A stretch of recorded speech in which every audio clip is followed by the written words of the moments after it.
Hello hello, আসসালামু আলাইকুম। কেমন আছো সবাই? আশা করছি সবাই অনেক ভালো আছো। দেখো, অনেক দিন পর চলে আসলাম, তাই না? বেশ কয়েকদিন গ্যাপ দিয়ে চলে আসলাম, মাঝখানে একদিন উধাও হয়েছিলাম। আচ্ছা, তোমরা একটু তোমাদের যেসব আত্মীয় স্বজন, পাড়া প্রতিবেশী, বন্ধু বান্ধব যারা যারা আছে সবাইকে একটু মেনশন করে দাও যে ভাই, তাপগতিবিদ্যার কিন্তু ক্লাসটা শুরু হয়ে গেছে। আজকে আমাদের কয় নাম্বার ক্লাস? আজকে আমাদের 4 নাম্বার ক্লাস, আর দেখবো 5 নাম্বারের কতটুকু টানা যায়। ঠিক আছে? তোমাদের বলেছিলাম যে টোটাল 8টা লেকচারে আমাদের তাপগতিবিদ্যা কভার হবে, এবং 8টা লেকচারেই কভার হবে। There is nothing to worry about it. 8টা লেকচারে কভার হবে মানে 8টা লেকচারেই কভার হবে। ঠিক আছে? তো আজকে আমাদের 4 নম্বর লেকচার, এবং 4 নম্বর লেকচার শেষ করে আমরা একটু হাত বাড়াবো 5 নম্বর লেকচারের দিকে, দেখার জন্য যে কতটুকু আমরা কমপ্লিট করতে পারি। ওকে, তোমরা একটু তোমাদের মেনশন করে দাও। আমি একটু আমার যেসব আত্মীয় স্বজন, পাড়ার প্রতিবেশী যারা যারা আছে সবাইকে একটু মেনশন করে দিই। ওকে ওকে, ঠিক আছে। তারা একটু বলে দিও যে সাউন্ড ঠিক আছে কিনা, সব কিছু শোনা যাচ্ছে কিনা, আমাকে দেখা যাচ্ছে কিনা। অবভিয়াসলি কালো মানুষদের একটা সমস্যা, দেখা যায় না অনেক সময়, সেগুলো একটু বলে দিও। ওকে,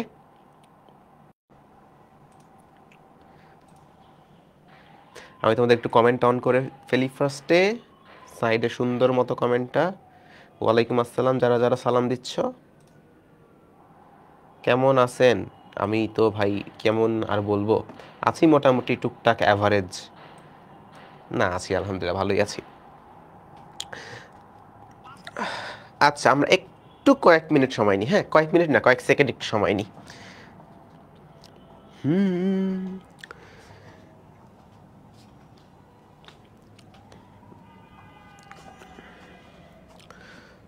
ওকে, আচ্ছা, তো চলো আমরা একটু আমাদের পড়াশোনার দিকে শুরু করি।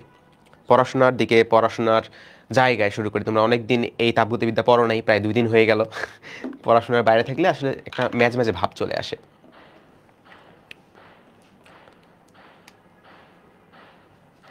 আচ্ছা, ওকে, বিসমিল্লাহির রহমানির রহিম। ওয়ালাইকুম আসসালাম যারা নতুন নতুন আসছো। আমাদের তাপগতিবিদ্যার আমরা এতদিন কী কী জিনিস শিখেছি? আমরা শিখেছি একটা গ্যাস নিয়ে কেমনে অ্যানালাইসিস করতে হয়, কয় ধরনের সিস্টেম থাকে, সিস্টেমটা কি আবদ্ধ হবে নাকি খোলা হবে নাকি অ্যাডিয়াবেটিক হবে, এই সব কিছু নিয়ে আমরা একটু আলোচনা করেছিলাম। আজকে আমরা দেখব তাপগতিবিদ্যার যে প্রথম সূত্রটা পড়েছিলাম, সেই প্রথম সূত্রের কিছু অ্যাপ্লিকেশন এবং টুকটাক কাজ নিয়ে কিছু কাজকর্ম। তাপগতিবিদ্যার প্রথম সূত্রটা কি ছিল, এটা বলতে পারবা? এখানে একটা অঙ্ক আছে, তার আগে আমরা একটু রিভিউ করে ফেলি যে প্রথম সূত্রটা আমাদের কি ছিল। প্রথম সূত্রে আমরা দেখেছিলাম যে যদি আমি কোনো একটা সিস্টেমের মধ্যে, যেমন এটা একটা সিস্টেম হতে পারে যে একটা বক্স আছে, একটা গ্যাস, এই গ্যাসের ধরো উপরে একটা পিস্টন আছে, এটার উপরে পিস্টন আছে।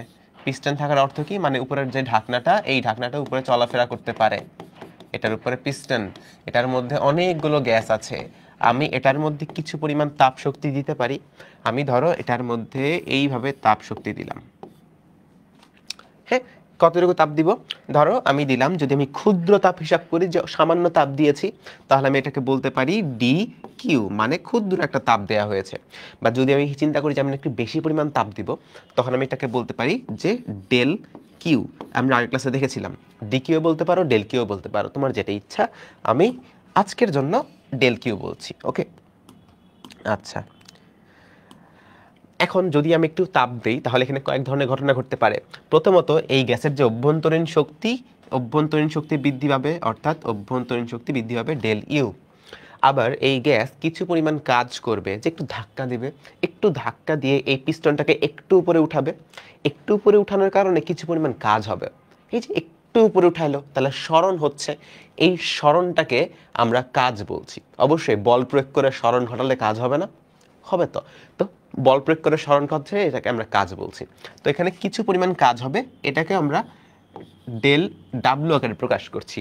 কেন ডেল দিয়ে প্রকাশ করি? কারণ ওই যে মনে আছে, শূন্য সময়ে কৃতকাজ শূন্য, কিন্তু টি সময় পর কৃতকাজ হয়ে যায় ডাব্লু।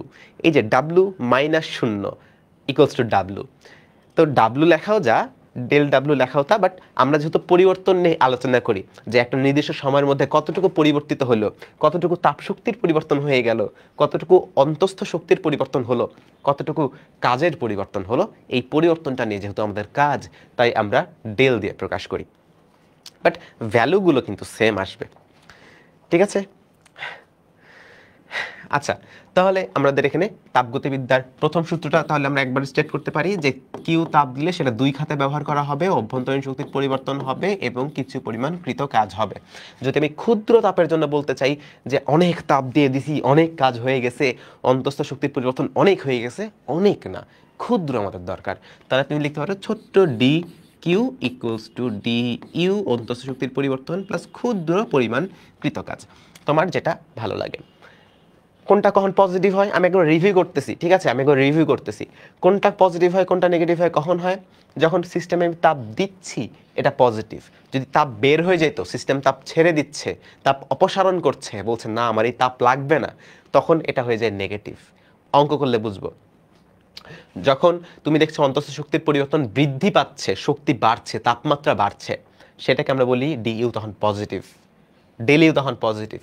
যখন আমি দেখি যে সিস্টেম ধাক্কা দিয়ে কাজ করছে, চাপ দিয়ে পিস্টনটাকে উপরে উঠাচ্ছে, গ্যাসটা প্রসারিত হচ্ছে, সেই কাজটাকে আমরা বলি পজিটিভ কাজ। প্রসারণ হলে সেটা হয় পজিটিভ কাজ। আর যখন তুমি দেখছো যে সিস্টেমটা বাইরে চাপ দিচ্ছে, তুমি বাইরে থেকে বলছো হ্যাঁ তুই বাইরে আসবি, চাপ দিয়ে ভিতরে ঢুকাই দিলা, বুঝছো, প্রসারণ ঘটাইলা, তখন সেটাকে আমরা বলি নেগেটিভ কাজ। আচ্ছা, এই হচ্ছিল আমাদের জিনিসপত্র, কাজ টাজ বা শক্তির কখন পজিটিভ হয় কখন নেগেটিভ হয়। আসো প্রথম অঙ্ক বিসমিল্লাহ করি আজকে অঙ্কের গুলারে। আমরা কিন্তু থিওরি গত ক্লাসে শিখেছি, যারা যারা নতুন আসছো আমরা কিন্তু গত ক্লাসে থিওরি শিখেছি। আর এই ক্লাসগুলো কে স্পন্সর করছে বলো তো? ওই যে কিছু ভিডিও তো থাকে না যে আজকের স্পন্সর হবে এই, আরে আমাদের ভিডিও স্পন্সর আমরা নিজেই। আমাদের যে ফিজিক্স সেকেন্ড পেপার কোর্স আছে সেই সেকেন্ড পেপার থেকে আমাদের 3টা চ্যাপ্টার ফ্রি দেওয়া হচ্ছে, তাপগতিবিদ্যা, এরপরে ইয়াসিন ভাইয়া ফার্স্ট পেপারের একটা চ্যাপ্টার পড়াবেন যেটা হলো অভিকর্ষ মহাকর্ষ, এরপরে আমাদের আরেকটা ভাইয়া আশিক ভাইয়া নাম ভুলে গেছি, আশিক ভাইয়া আসবে আমাদের আরেকটা চ্যাপ্টার পড়াতে, স্থির তড়িৎ। এই 3টা চ্যাপ্টার তোমরা পাবা। আমি 8টা ক্লাসে তাপগতিবিদ্যা শেষ করব, এরপরে ইয়াসিন ভাইয়া 7টা ক্লাসে শেষ করবে, এরপরে স্থির তড়িৎ 6 ক্লাসে শেষ হবে। আর প্রত্যেকটা এক্সামের পরে প্রত্যেকটা ক্লাসের পরে এক্সাম থাকছে, এক্সামগুলো কিন্তু দিবা, এক্সামগুলো দিবা। আমি দেখবো কে কে ক্লাস করতেছিল আজকে, ক্লাস যারা যারা করছে ওর নাম কিন্তু আমার মনে থাকে, ওদের আমি দেখবো। দেখো, পিস্টনযুক্ত একটি সিলিন্ডারে কিছু গ্যাস আবদ্ধ আছে, পিস্টনযুক্ত সিলিন্ডারের মধ্যে গ্যাস আছে 300 প্যাসকেল স্থির চাপে। এই কথাটা খুবই গুরুত্বপূর্ণ, স্থির চাপে, এর অর্থ চাপের পরিবর্তন হচ্ছে না, চাপের পরিবর্তন হচ্ছে না। গত ক্লাসে আমরা দেখেছি স্থির চাপ হলে কি হয়, গত ক্লাসে আমরা দেখেছি, আবার দেখবো আজকে। ধীরে ধীরে 600 জুল তাপশক্তি সরবরাহ করায় সিস্টেম কর্তৃক সম্পাদিত কাজের পরিমাণ হলো 900 জুল। গ্যাস আছে 300 প্যাসকেল স্থির চাপ, চাপ চেঞ্জ হচ্ছে না। এখানে আমি 600 জুল তাপশক্তি দিলাম, তাহলে এখানে কাজ হলো 900 জুল। দেখছো একটু একটু অন্যরকম মনে হচ্ছে না? আমি দিলাম 600 জুল, কাজ হয়েছে 900 জুল, কই পাইলো? এটাই আমরা দেখব। দেখো তো, প্রথমত ক নম্বরে বলেছে বা আই নম্বরে বলেছে গ্যাসের আয়তনের পরিবর্তন নির্ণয় করো। গ্যাসের আয়তনের পরিবর্তন কতটুকু হচ্ছে? আমাদের 1 নম্বর প্রশ্নের সলিউশন, গ্যাসের আয়তনের পরিবর্তন আমরা হিসাব করব। দেখো আমরা কি জানতাম? আমরা জানতাম তাপশক্তির পরিবর্তন এর অর্থ অন্তঃস্থ শক্তির পরিবর্তন যোগ কৃতকাজ বা কৃতকাজের পরিবর্তন, যেটাই বলো। এখানে আমি কতটুকু, আমার এখানে কৃতকাজ কোনটা বলেছে? কৃতকাজ দেখো তো, কৃতকাজ হলো 900 জুল। কৃতকাজ এটা আমাদের কত? 900 জুল, 900 জুল। দেখো এটা কি পজিটিভ হবে নাকি নেগেটিভ হবে? আমি বলেছিলাম সিস্টেম যখন কাজ করে, সিস্টেম এই যে গ্যাসটা ধাক্কা দিয়ে প্রসারণ করাচ্ছে, তখন এটা হয় পজিটিভ। এই দেখো, সিস্টেম কর্তৃক সম্পাদিত কাজের পরিমাণ, সিস্টেম কর্তৃক, সিস্টেম কাজটা করতেছে, এই জন্য এটা কিন্তু পজিটিভ, আমি নেগেটিভ লিখি না এই জন্য। আচ্ছা, এখন তোমাদের এটা মনে থাকার কথা, আমরা গত ক্লাসে দেখেছি যে ক্ষুদ্র একটা কাজ ডিডাব্লিউ ইকুয়ালস টু আমরা বলতে পারি চাপ গুণন ক্ষুদ্র আয়তনের পরিবর্তন ডিভি। মনে আছে আমরা দেখেছিলাম? মনে আছে? মনে থাকার কথা। দেখো তো, এই যে মনে পড়ে নাকি, গত ক্লাসে আমরা এরকম চিত্র আঁকাইছিলাম যে এই যে এখানে একটা ঢাকনা আছে, তার এই যে বড় একটা পিস্টন, এই ঢাকনাটা সরে একটু সামনে চলে আসলো, মনে পড়ে? তোমাদের মনে পড়ার জন্য বললাম, যারা দেখো নাই গত ক্লাসে দেখিও। গত ক্লাসে আমি অনেক সুন্দর করে ব্যাখ্যা করছিলাম যে এইখানে ক্ষুদ্র একটা পরিবর্তন হয় ডেল এক্স, প্রস্থচ্ছেদের ক্ষেত্রফল যদি হয় এ, তাহলে কতটুকু আয়তন হয় শর্টে বলে দিচ্ছি, শর্টে রিভিশন করাই দিচ্ছি। তাহলে এ ডিএক্স ক্ষেত্রফল গুণন উচ্চতা বা দৈর্ঘ্য, ক্ষেত্রফল গুণন দৈর্ঘ্য, তাহলে আয়তনে পাচ্ছি, আয়তনের পরিবর্তন। আচ্ছা, এখন দেখো তো চাপ সমান সমান আমরা কি জানতাম? পি সমান সমান এফ বাই এ, বল ভাগ ক্ষেত্রফল। পি সমান সমান এফ বাই এ, 9-10 পড়াশোনা, মনে না পড়লে তোমার তো খুবই খারাপ অবস্থা। তাহলে এবার দেখো তো, আমি এখান থেকে বলতে পারি পি এ সমান সমান এফ, তাই না? পি এ সমান সমান এফ। তাহলে এতটুকু হলো আমাদের আয়তনের পরিবর্তন।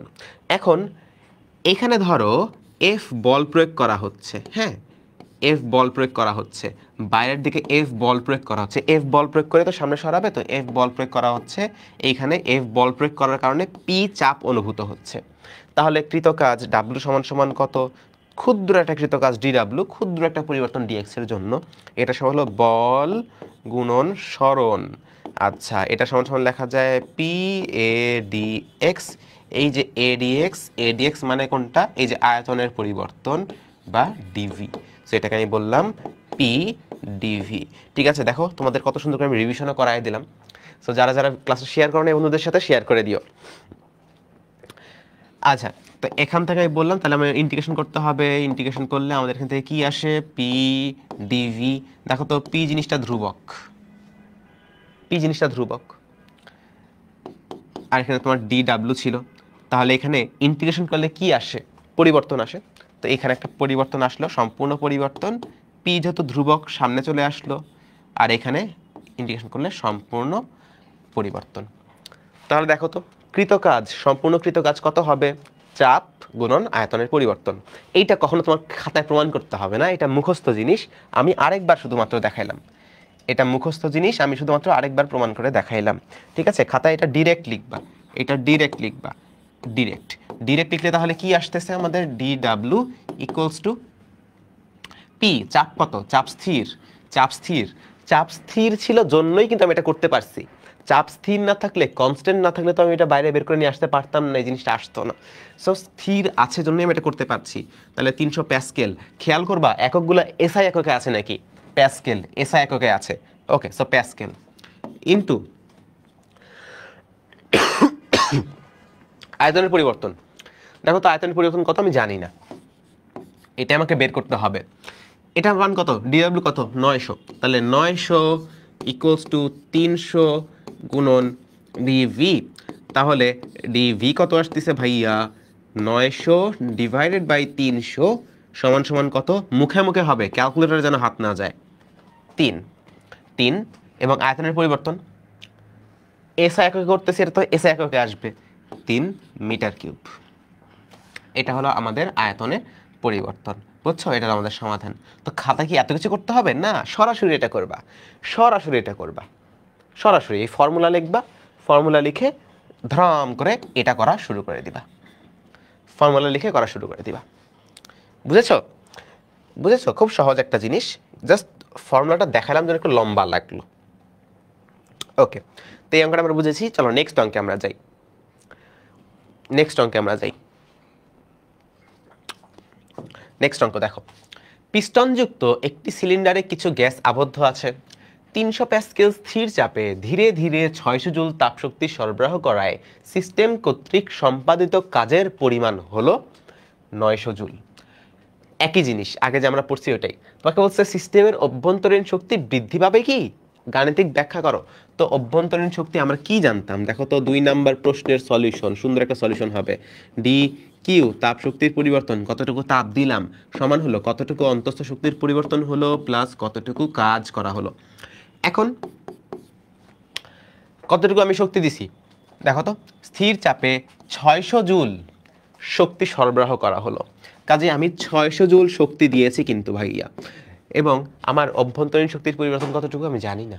এটা আমি লিখব ডি ইউ প্লাস কতটুকু কাজ করা হয়েছে এটা আমি জানি, 600 জুল কাজ করা হয়েছে নাকি নাকি ওহো 900 জুল কাজ করা হয়েছে, তাহলে 900 জুল। এবার লিখিত, তাহলে ডি ইউ কত আসতেছে? তাহলে ডি ইউ একটা ঝামেলা আসবে, 600 মাইনাস 900, 600 মাইনাস 900 এটা কত আসে? এটা আসে 300 জুল এবং মাইনাস 300 জুল। শুধু 300 জুল না, এটা হলো মাইনাস 300 জুল, মাইনাস 300 জুল। এখন তোমাদের মনে আছে কিনা মাইনাস জিনিসটা কখন আসে?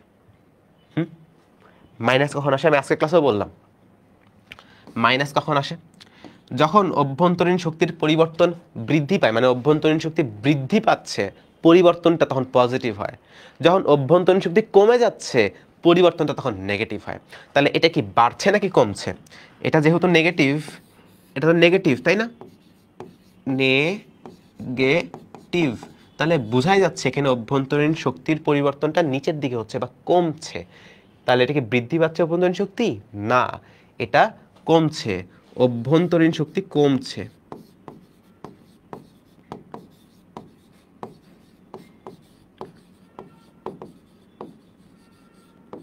অভ্যন্তরীণ শক্তি কমছে। এখন তুমি এটা ম্যাথামেটিক্যালি কেমনে বুঝাবা? এটা তোমার এটা দেখলেই বোঝা যাওয়ার কথা, কিন্তু তোমাদের মধ্যে যারা একটু আছো, একটু স্লো বুঝো, তাদেরকে আমি একটু বুঝাই দিচ্ছি। দেখো তো, অভ্যন্তরীণ শক্তির পরিবর্তন মানে কি? মানে আগে একটা অভ্যন্তরীণ শক্তি ছিল, এখন একটা অভ্যন্তরীণ শক্তি। আমার অভ্যন্তরীণ শক্তির পরিবর্তন কতটুকু হলো? আগে একটা ছিল, এখন একটা। যে কোনো কিছুর পরিবর্তন আমরা কিভাবে হিসাব করি? বর্তমান মাইনাস আদি অবস্থা। মনে আছে ভরবেগের পরিবর্তন কিভাবে বের করছো? বর্তমান ভরবেগ মাইনাস আদি ভরবেগ। এরকমই তো। তো এখানেও সেরকমই হবে, বর্তমান অভ্যন্তরীণ শক্তি মাইনাস আদি অভ্যন্তরীণ শক্তি। বর্তমানকে আমি বলছি ইউ ফাইনাল, আদিকে আমি বলছি ইউ ইনিশিয়াল। ফাইনাল মানে ফাইনালি কোনটা থাকলো, ইনিশিয়াল মানে ইনিশিয়ালি বা শুরুতে কোনটা ছিল। এটা সমস্যায় পাচ্ছি -300 জুল। এখন একটা থেকে আরেকটা মাইনাস করলে কখন অ্যান্সারটাও মাইনাস আসে? তুমি দেখবা যখন তুমি 2 থেকে 6 মাইনাস করবা, অ্যান্সার হবে -4। কেন? কারণ এই 6-এর ভ্যালুটা বেশি, 2-এর ভ্যালুটা কম। ছোট থেকে বড় মাইনাস করলে মাইনাস আসে। তাহলে যে ইউ, এই পরের পার্টটা যেটা যেটা মাইনাস করছি, এটা অবশ্যই বড় ছিল, আর এই যে সামনের এটা, এটা অবশ্যই ছোট ছিল। তাহলে দেখো তো, আগে ইনিশিয়ালি বেশি শক্তি ছিল, এখন ফাইনালি কম শক্তি আছে, ছোট শক্তি আছে। এই জন্যই বলছি এটা আস্তে আস্তে কমেছে, অভ্যন্তরীণ শক্তি কমে গেছে, অভ্যন্তরীণ শক্তি কমছে। তাহলে প্রমাণ হলো যে আমি ঠিক কথা বলেছিলাম। এই দেখো, যেহেতু প্রমাণিত হয়ে গেছে, আমরা সবাই খুশি। আমি যে একটা খুশি একটা ফেস আঁকিয়ে দিলাম। আচ্ছা, তো এই অঙ্কটা আমরা খুব সহজে বুঝতে পারলাম। এগুলো বাচ্চা বাচ্চা অঙ্ক, এগুলো অঙ্ক আসলে আসার সম্ভাবনা অনেক কম। এখন দেখো, আমি তোমাদের কি বলেছিলাম? আমি বলেছিলাম এই যে আমাদের D W equals to P DV. কথা হচ্ছে যখন স্থির চাপ ছিল, স্থির চাপ থাকলে আমরা বলতে পারতাম যে এই যে D W P D V integration করলে del W equals to P del V চলে আসতো, যখন পি স্থির চাপে ছিল, অর্থাৎ পি কনস্ট্যান্ট ছিল। কিন্তু সবসময় তো পি কনস্ট্যান্ট নাও থাকতে পারে। যেমন তুমি এই গ্রাফটা দেখো তো, এই গ্রাফে ভি এপাশে আছে, ভি এপাশে আছে পি। যখন ভি পরিবর্তন হচ্ছে, ভি পরিবর্তন হলে পি এর আমি বিভিন্ন ভ্যালু পাচ্ছি। তো দেখো, পি এর ভ্যালু কখনো কম, পি এর ভ্যালু কখনো অনেক বেশি, কখনো অনেক কম, কখনো অনেক বেশি। পি এর মানটা চেঞ্জ হচ্ছে, এই ফাংশনে পি এর মানটা চেঞ্জ হচ্ছে। তাহলে এখানে কিন্তু পি কনস্ট্যান্ট না। তুমি সরাসরি অনেক সহজেই চাপ গুণন আয়তনের পরিবর্তন লিখতে পারবে না। কোন চাপ বসাবে? চাপই তো চেঞ্জ হচ্ছে, তুমি কোন ভ্যালুটা বসাবা?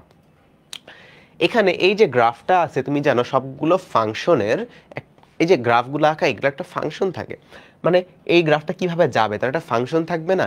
যে ভি এর ভ্যালু যখন 2, তখন পি এর ভ্যালু কত হবে? এটা বোঝার জন্য তো একটা ফাংশন থাকতে হবে। সেই ফাংশনটা এরকম, পি ইকুয়ালস টু 4v³। এখানে যদি তুমি ভি এর মান বসাও, যেমন এখানে যেমন 2 বসালে তুমি এখানে একটা মান পাবা। সেই 2টা এখানে বসাও, তাহলে পি এর একটা মান পাবা। তাহলে হবে 4 × 2³ যখন ভি এর ভ্যালু 4, তুমি এই 4 এখানে বসাও, 4 × 4³ তখন পি এর একটা মান পাবা। এই যে এখানে পি এর এই মানটা তুমি পাবা তখন। বুঝতে পেরেছ? ও ভাই আমার সালাম নেন। ওয়ালাইকুম আসসালাম শামিল তাশরিফ। প্রিয় ছোট্ট ছোট্ট বন্ধু হলে বলা যায় না, ছবি দেখে তো বড়াই মনে হচ্ছে। যাই হোক, যে বন্ধুই হোক। তারপরে আরো কে কে সালাম দিছো? নুসরাত তাসলিম ওয়ালাইকুম আসসালাম, ইজাদুল হক ওয়ালাইকুম আসসালাম, সবাইকে ওয়ালাইকুম আসসালাম। কেউ আর মাইন্ড করো না, হ্যাঁ? দেখো এখানে বলেছে এ বি এ কৃতকাজ বের করো। এ থেকে বিতে গেলে কৃতকাজ বের করতে হবে। এখন এ থেকে বি এ কৃতকাজ কোনটা? আমি অনেক আগে, অনেক বছর আগে, প্রায় কয়েক হাজার বছর আগে বলেছিলাম যে যখন পি আর ভি গ্রাফ থাকে, তখন এক পয়েন্ট থেকে আরেক পয়েন্টের মাঝখানে কৃতকাজ বের করতে হলে এই ক্ষেত্রফলটা বের করতে হবে। মনে পড়ে? এই ভিতরে যে ঝিলিমিলি ক্ষেত্রফলটা বের করতে হবে। ক্ষেত্রফলটা এখন কেমনে বের করবা? দেখো তো ক্ষেত্রফল, ভাই এটা কি শেপ? এটা ত্রিভুজ না, এটা চতুর্ভুজ না, এটা কি এটা? তাহলে কেমনে করবো? ইন্টিগ্রেশন দিয়ে করবো। মনে আছে তোমরা ইন্টিগ্রেশন পড়ার কথা, তোমাদের ইন্টিগ্রেশন পড়ার কথা। ইন্টিগ্রেশন জিনিসটা আসলে কিরকম, আমি যদি একটু সহজে বুঝাইতে যাই যে ইন্টিগ্রেশন জিনিসটা আসলে কিরকম, ইন্টিগ্রেশন তোমরা আরো ডিটেলে পড়বা ম্যাথে। দেখো তো এই যে এইভাবে যখন একটা গ্রাফ থাকে, ঝিলিমিলি গ্রাফ, যার কোনো সাইজ নাই, বে সাইজের, ধরো এইখানে একটা অক্ষ আছে, এখানে একটা অক্ষ আছে, আমি এইখানে আর এইখানে ক্ষেত্রফলটা বের করতে চাই। আমি এদের এই যে মাঝখানে যে ক্ষেত্রফলটা বের করতে চাই, এটা ধরো একটা পজিশন এ, এটা ধরো একটা পজিশন বি, এই যে এই মাঝখানে এই যে এইটা হলো গ্রাফ। ক্ষেত্রফলটা আমি কেমনে বের করবো এখন? দেখো এই ক্ষেত্রফলটা বের করতে হবে তো তুমি এখানে চিকন একটা জায়গা নাও। দেখো এটা এটা তো ভি ধরলাম, হ্যাঁ, আর এটা হলো পি, এটা হলো পি, এটা হলো ভি, যেমন আছে তেমনই ধরলাম। তো আমি চিকন একটা লাইন নিলাম, চিকন একটা লাইন। এই দেখো এখানে ক্ষুদ্র একটা প্রস্থ, এটাকে আমি বলছি ডিভি। ক্ষুদ্র একটা দৈর্ঘ্য। এখন এটা এতটাই ক্ষুদ্র, আমি ধরে নেই এটা প্রায় শূন্যর কাছাকাছি, খুবই ক্ষুদ্র। তো এটার জন্য যে পি এর যে মানটা, দেখো এটা চিকন একটা লাইনের মতো, প্রায় একটা লাইনের মতো। এখানে এই যে পি এর মান, এই দুটার জন্যই মোটামুটি সিমিলার। দুটার জন্যই এই যে পি এর যে হাইট, এটা সেম। সো আমি বলতে পারি এই যে এই হাইটটা দুজনের জন্যই ধরো পি, দুজনের জন্যই ধরো হাইটটা হলো পি। তাহলে এই ক্ষুদ্র ক্ষেত্রফলটা কত হবে? তোমরা যারা ইন্টিগ্রেশন পড়ছো তোমরা অনেক সহজে বুঝতে পারতেছো জিনিসটা। আর নাহলে একটু খেয়াল করো, যারা ইন্টিগ্রেশন পারো না একটু খেয়াল করো। এটা কি আসে? এটা হলো ক্ষুদ্র একটা ক্ষেত্রফল। এই ক্ষেত্রফলটা কত হবে? দৈর্ঘ্য গুণন প্রস্থ, বা উল্টা বললাম, দৈর্ঘ্য গুণন প্রস্থ। তাহলে এই যে ক্ষুদ্র ক্ষেত্রফল যেটা আমি লিখলাম ডি ডাব্লু, ক্ষেত্রফল মানে তো কাজ, ক্ষেত্রফল মানে তো কৃত কাজ। তো এই ক্ষুদ্র ক্ষেত্রফল ডি ডাব্লু ইকুয়ালস টু হলো আমাদের দৈর্ঘ্য গুণন প্রস্থ। দেখছো, বুঝছো? প্রমাণ হয়ে গেল, এখান থেকেও প্রমাণ হয়ে গেল। আমরা আগে এখান থেকে দেখলাম না, এটা আমরা যে এখান থেকে দেখলাম না, কোন জায়গায় দেখলাম রে? এই যে এখানে দেখলাম না, এটা এই কই দেখছি, এই যে এখানে ডাব্লিউ কিছু পিডিভি, এটা কিন্তু আমাদের এখান থেকে প্রমাণ হয়ে গেল। আবার এই যে আবার প্রমাণ হয়ে গেছে, দেখছো? তাহলে এখন আমি তো এই ক্ষুদ্রটা বের করতে চাই না, এটা মানে তো ক্ষুদ্র কাজ, এটা মানে তো ক্ষুদ্র আয়তনের পরিবর্তন, ক্ষুদ্র না, আমি সবগুলো বের করব, এ থেকে বি এর সবগুলো বের করব। তাহলে এরকম আরো অনেকগুলা ঘর কাটতে হবে, যেহেতু এটা অনেক চিকন, কাজে এরকম অসংখ্য ঘর কাটতে হবে, এই সবগুলোকে যোগ করতে হবে। এরকম যে একটা, দুইটা, তিনটা, চারটা, এরকম হাজার হাজার যোগ করতে হবে। এই সব যোগ করার তো অনেক কষ্টসাধ্য কাজ। যোগ করার কারণে যে আমি ডাব্লুটা পাবো, যোগ করলেই তো আমি টোটাল কাজটা পাবো। এই যোগ করাটায় যোগ যোগ যোগ যোগ এভাবে না করে ইন্টিগ্রেশন চিহ্ন দিয়ে করা হয়, পি ডিভি। এই ইন্টিগ্রেশন চিহ্ন বোঝায় তোমাকে যোগ করতে হবে, কোন জায়গা থেকে কোন জায়গায় যোগ করবা বলে দিতে হবে, তো যে এই জায়গা থেকে এই জায়গায় যোগ করবা, এ থেকে বিতে। আচ্ছা, এই ছিল আমাদের ইন্টিগ্রেশন, এটাকে বলে ইন্টিগ্রেশন। হ্যাঁ, ইন্টিগ্রেশনের অনেকগুলো ফর্মুলা আছে, তোমরা যারা ইন্টিগ্রেশন জানো তারা তো পারবা, আর যারা জানো না আমি এখন যেই ফর্মুলা দেখাচ্ছি সেটা মনে করে মুখস্থ করে ফেলবা, আর যারা জানো তারা তো জানো। দেখো তাহলে এখানে কৃতকাজ কত হবে? ডাব্লু বা del W equals to integration, হ্যাঁ, কোথা থেকে কোথায়? 2 থেকে 4-এ, তাহলে 2 থেকে 4 ইন্টিগ্রেশন পি ডিভি। তাহলে দেখো তো ইন্টিগ্রেশন চিহ্নটা আমি দেই, তাহলে এখানে 2 থেকে 4। এখন পি মানে কত? পি মানে হচ্ছে 4v কিউব, পি মানে হচ্ছে 4v কিউব ডিভি। আচ্ছা, 4কে সামনে নিয়ে আসো, বা 4 থাক, আচ্ছা 4কে সামনে নিয়ে আসলাম, যেহেতু ধ্রুবক সামনে নিয়ে চলে আসলাম। এখন কথা হচ্ছে তাহলে ভি কিউবকে ইন্টিগ্রেশন করলে কি হবে? ভি কিউবকে ভি এর সাপেক্ষে ইন্টিগ্রেশন করলে কি হবে? মনে রাখো, যারা জানো না তারা মনে রাখো, পাওয়ার 1 বাড়বে, কিউব ছিল 4 হবে, নতুন যে পাওয়ার সেটা ভাগ হবে। হ্যাঁ, যারা জানো না তারা এটা মনে রাখো, আর যারা জানো তারা তো জানো। এবং এই যে কোথা থেকে কোন জায়গায়? 2 থেকে 4, এটা এখন এই পাশে লিখতে হবে। এরপরে কথা হচ্ছে এটা মানে কি? এটা মানে ভি এর জায়গায় একবার তুমি 4 বসাবা, যে ভ্যালুটা পাবা, মাইনাস ভি এর জায়গায় 2 বসাবা। আমি দেখাই, ভি এর জায়গায় 4 বসাবা, 4 কিউব বাই 4 মাইনাস ভি এর জায়গায় 2 বসাবা, টু কিউব, কিউব কেন, 2 to the power 4, 4 to the power 4 by 4 minus 2 to the power 4 divide by 4। এ দেখো 4 দিয়ে কাটাকাটি করে দিতে পারি, 4 দিয়ে সবগুলোকে গুণ করো, তাহলে এই 4 কাটে, এই যে এখানেও কাটে চলে যায়, 4 দিয়ে সবাইকে গুণ করো তো কেটে যায়, এখানেও 4 গুণ করো কেটে যাবে, এখানেও 4 গুণ করো কেটে যাবে, তাহলে 4 cube minus 2 cube, sorry 4 to the power 4 minus 2 to the power 4 কত আসে ভাইয়া এটার অ্যান্সার? 4, এই যে এটা 64 আসার কথা না, 64 আসার কথা না, সরি 256, আচ্ছা 256 মাইনাস 2 টু দি পাওয়ার 4, তাহলে 240, 256 মাইনাস 2 টু দি পাওয়ার 4, এটা আসবে 240 এত জুল, যেহেতু কাজ আমরা হিসাব করতেছি, বুঝছো? এইভাবে আমরা জিনিসটা হিসাব করে ফেলতে পারবো। এরপরে দেখি তো কি আছে। এরপরে তোমাকে বলেছে এ বি এ কৃত কাজ বের করো, এ ও বি এর কৃত কাজ বের করো। এটা কিন্তু অনেক সহজ, এটা অনেক সহজ। দেখো তো কীভাবে করা যায়। এ ও বি এ কৃত কাজ বের করো। দেখো এ বি, এ বি, তোমরা যারা ইন্টিগ্রেশন পড়ছো, কাজ বের করার গ্রাফ থেকে এটা আসলে ইন্টিগ্রেশন, এটা আর কিছু না।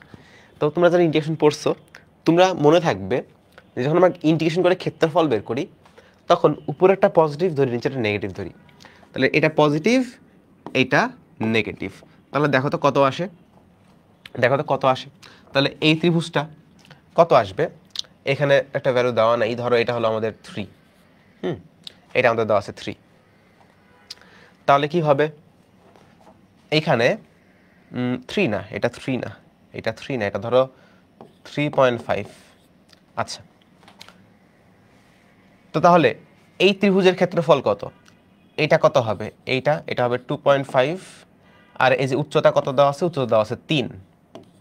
তাহলে প্রথমটা প্লাস হাফ গুণন ভূমি, ভূমি কত 2.5 গুণন উচ্চতা 3।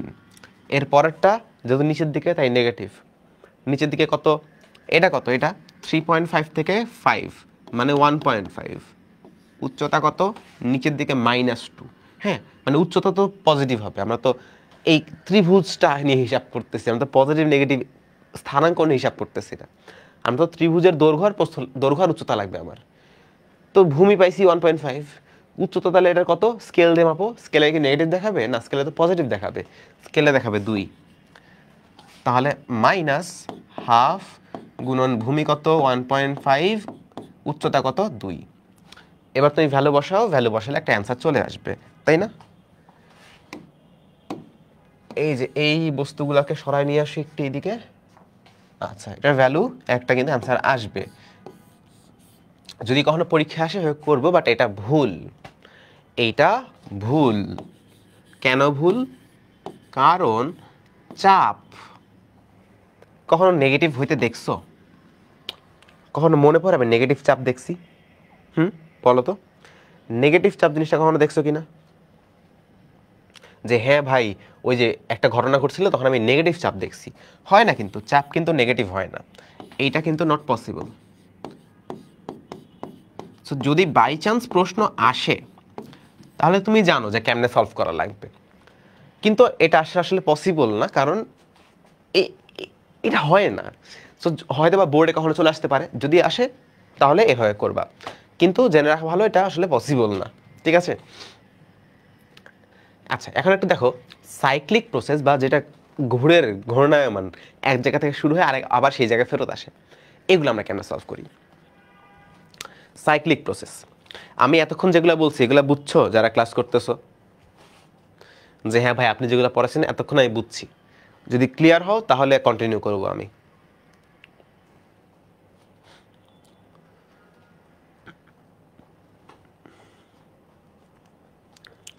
আচ্ছা, দেখি একটু কমেন্টগুলো।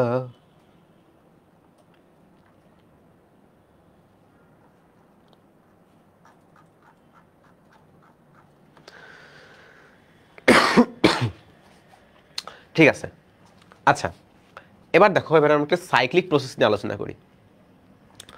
ধরো এ একটা পজিশন, এই গ্রাফের একটা পজিশন হলো এ থেকে একটা জিনিস এই যে উপর দিয়ে বিতে গেছে, আবার এতে ফেরত আসছে, এ থেকে বিতে গেছে, আবার এতে ফেরত আসছে।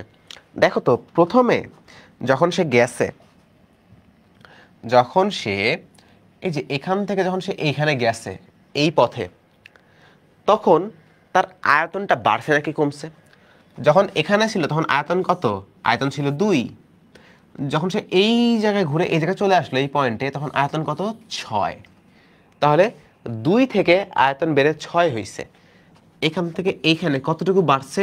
4 বাড়ছে, তাই না? আয়তনটা 4 বাড়ছে। কারণ আয়তন বৃদ্ধি পাওয়া মানে কি? মানে এই গ্যাসটা ঠেলে পিস্টনটাকে উপরে উঠাইছে, উপরে উঠে তার আয়তনটা বাড়ায় ফেলছে, সে বড় হয়ে গেছে। তার মানে সে কাজ করছে, তাহলে কাজটা কি হবে? পজিটিভ হবে নাকি নেগেটিভ হবে? পজিটিভ হবে। সো যদি তুমি দেখো যে আয়তনটা বৃদ্ধি পাইছে, তাহলে কাজ হলো পজিটিভ।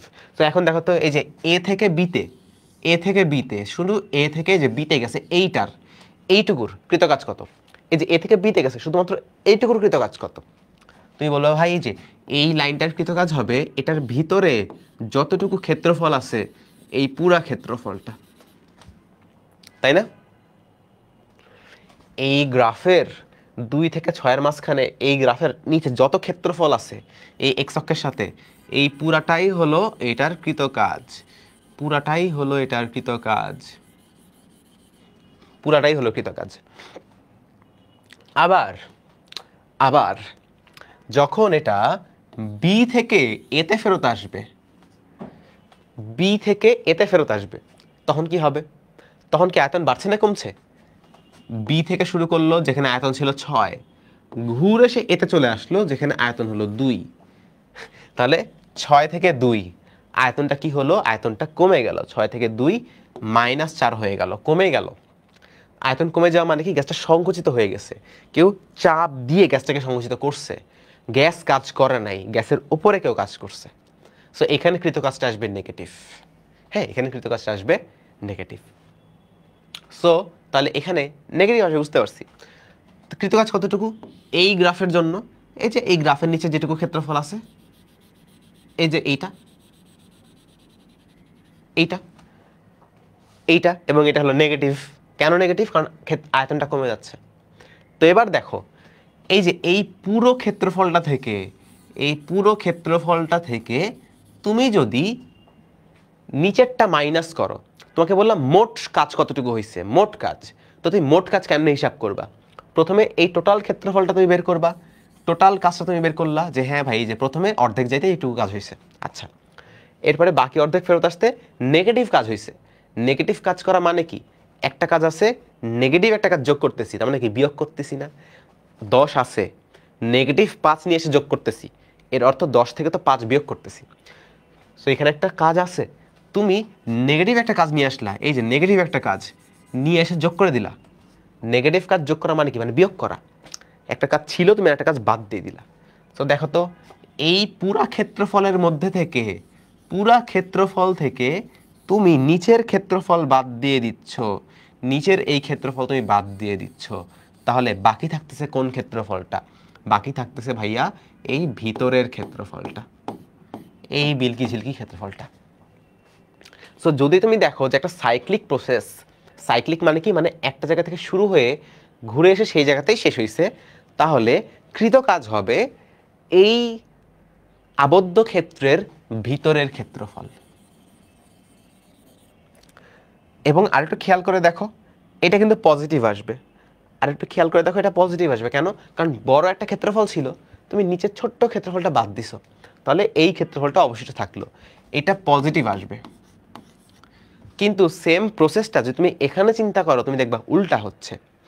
প্রথমে যখন এটা এ থেকে বিতে যাচ্ছে, দেখো এ থেকে প্রথমে নিচ থেকে বিতে যাচ্ছে, তখন এটা পজিটিভ, আয়তন বাড়তেছে, এই ছোট্ট জিনিসটা পজিটিভ নিচের। কিন্তু যখন বি থেকে এতে ফেরত আসতেছে, বি থেকে এতে ফেরত আসতেছে, এই টোটাল যে ক্ষেত্রফলটা, তখন এই টোটাল ক্ষেত্রফলটা নেগেটিভ হয়ে যাচ্ছে, কারণ বি থেকে এতে আসতেছে, 6 থেকে 2 আসতেছে। তাহলে এই ছোট্ট ক্ষেত্রফলটা থেকে এই বিশাল নেগেটিভ ক্ষেত্রফলটা আমি যোগ করতেছি, বা এই বিশাল ক্ষেত্রফলটা আমি বিয়োগ করতেছি। সো তখন এখানে মানটা আসবে নেগেটিভ। সো তাহলে বুঝবা কেমনে কখন পজিটিভ আসবে কখন নেগেটিভ আসবে? এটা তো বুঝছি যে মান যেটা আছে মান হবে এই বৃত্তের বা এই আকারের এই সাইকেলের ভিতরের ক্ষেত্রফল। কিন্তু এটা পজিটিভ নাকি নেগেটিভ? যদি দেখো ঘড়ির কাঁটা যেদিকে ঘুরে, ঘড়ির কাঁটা কি ঘুরে? Tick tick tick tick tick tick tick. এই ঘড়ির কাঁটার দিকে যদি এটা ঘুরে তাহলে এটা পজিটিভ, আর ঘড়ির কাঁটার উল্টা দিকে যদি ঘুরে তাহলে এটা নেগেটিভ। সো এটাকে বলে ক্লকওয়াইজ আর কাউন্টার ক্লকওয়াইজ। ঘড়ির কাঁটার দিকে মানে হলো ক্লকওয়াইজ, মানে হলো ক্লকওয়াইজ, ক্লকওয়াইজ, তাহলে এটা হবে আমাদের পজিটিভ। আর যদি ঘড়ির কাঁটার বিপরীত দিকে ঘুরে সেটা হবে নেগেটিভ।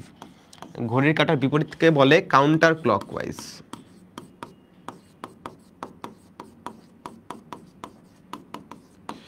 এটা হবে তখন আমাদের নেগেটিভ। ঠিক আছে?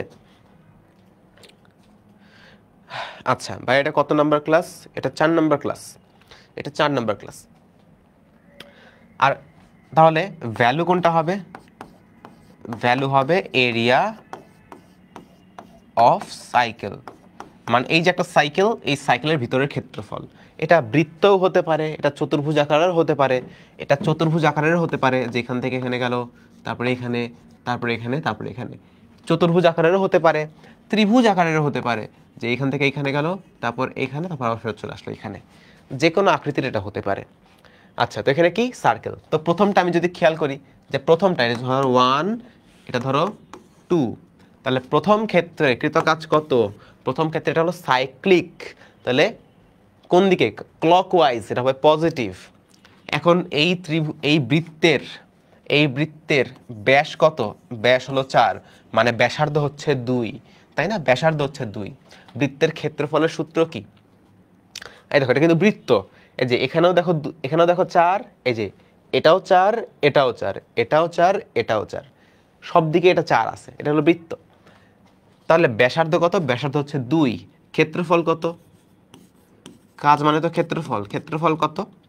পাই আর স্কোয়ার। পজিটিভ 3.1416 গুণন ব্যাসার্ধ কত? ব্যাস 4 হলে ব্যাসার্ধ হবে 2 স্কোয়ার। এটা হিসাব করবা কত আসে। আর 2 এর ক্ষেত্রে কাজ কত? 2 এর ক্ষেত্রে এটা হলো ঘড়ির কাঁটার উল্টা দিকে ঘুরতেছে, এটা হবে আমার নেগেটিভ কাজ। নেগেটিভ পাই আর স্কোয়ার, মানে নেগেটিভ 3.1416 ইন্টু 2 স্কোয়ার। এইটা হলো আমার এই ঘড়ির কাঁটার উল্টা দিকে নেগেটিভ কাজ। সেটা একটু হিসাব করে ফেলবে কত আসে 2 জায়গায়। হ্যাঁ, আচ্ছা, তোমরা বুঝতে পারছো কাজ কখন পজিটিভ নিব, কাজ কখন নেগেটিভ নিব। এবার আমরা একটু অভ্যন্তরীণ শক্তি নিয়ে পড়াশোনা করি, যে অভ্যন্তরীণ শক্তি, অভ্যন্তরীণ বা ইন্টারনাল এনার্জি, এই জিনিসটা আসলে কি বুঝাইতেছে? ইন্টারনাল এনার্জিটা আসলে কি রকম? দেখো, খেয়াল করো, ইন্টারনাল এনার্জি মানে হচ্ছে অন্তস্থ শক্তি বা অভ্যন্তরীণ শক্তি। একটা গ্যাসের মধ্যে কি পরিমাণ শক্তি আছে। তোমরা আদর্শ গ্যাস যখন পড়েছো তখন কিন্তু পড়েছো যে অভ্যন্তরীণ শক্তি E=F/2 nRT।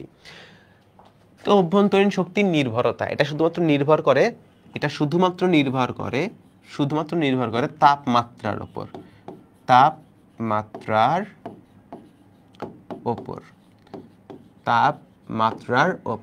তাপমাত্রার উপর অভ্যন্তরীণ শক্তি নির্ভর করে।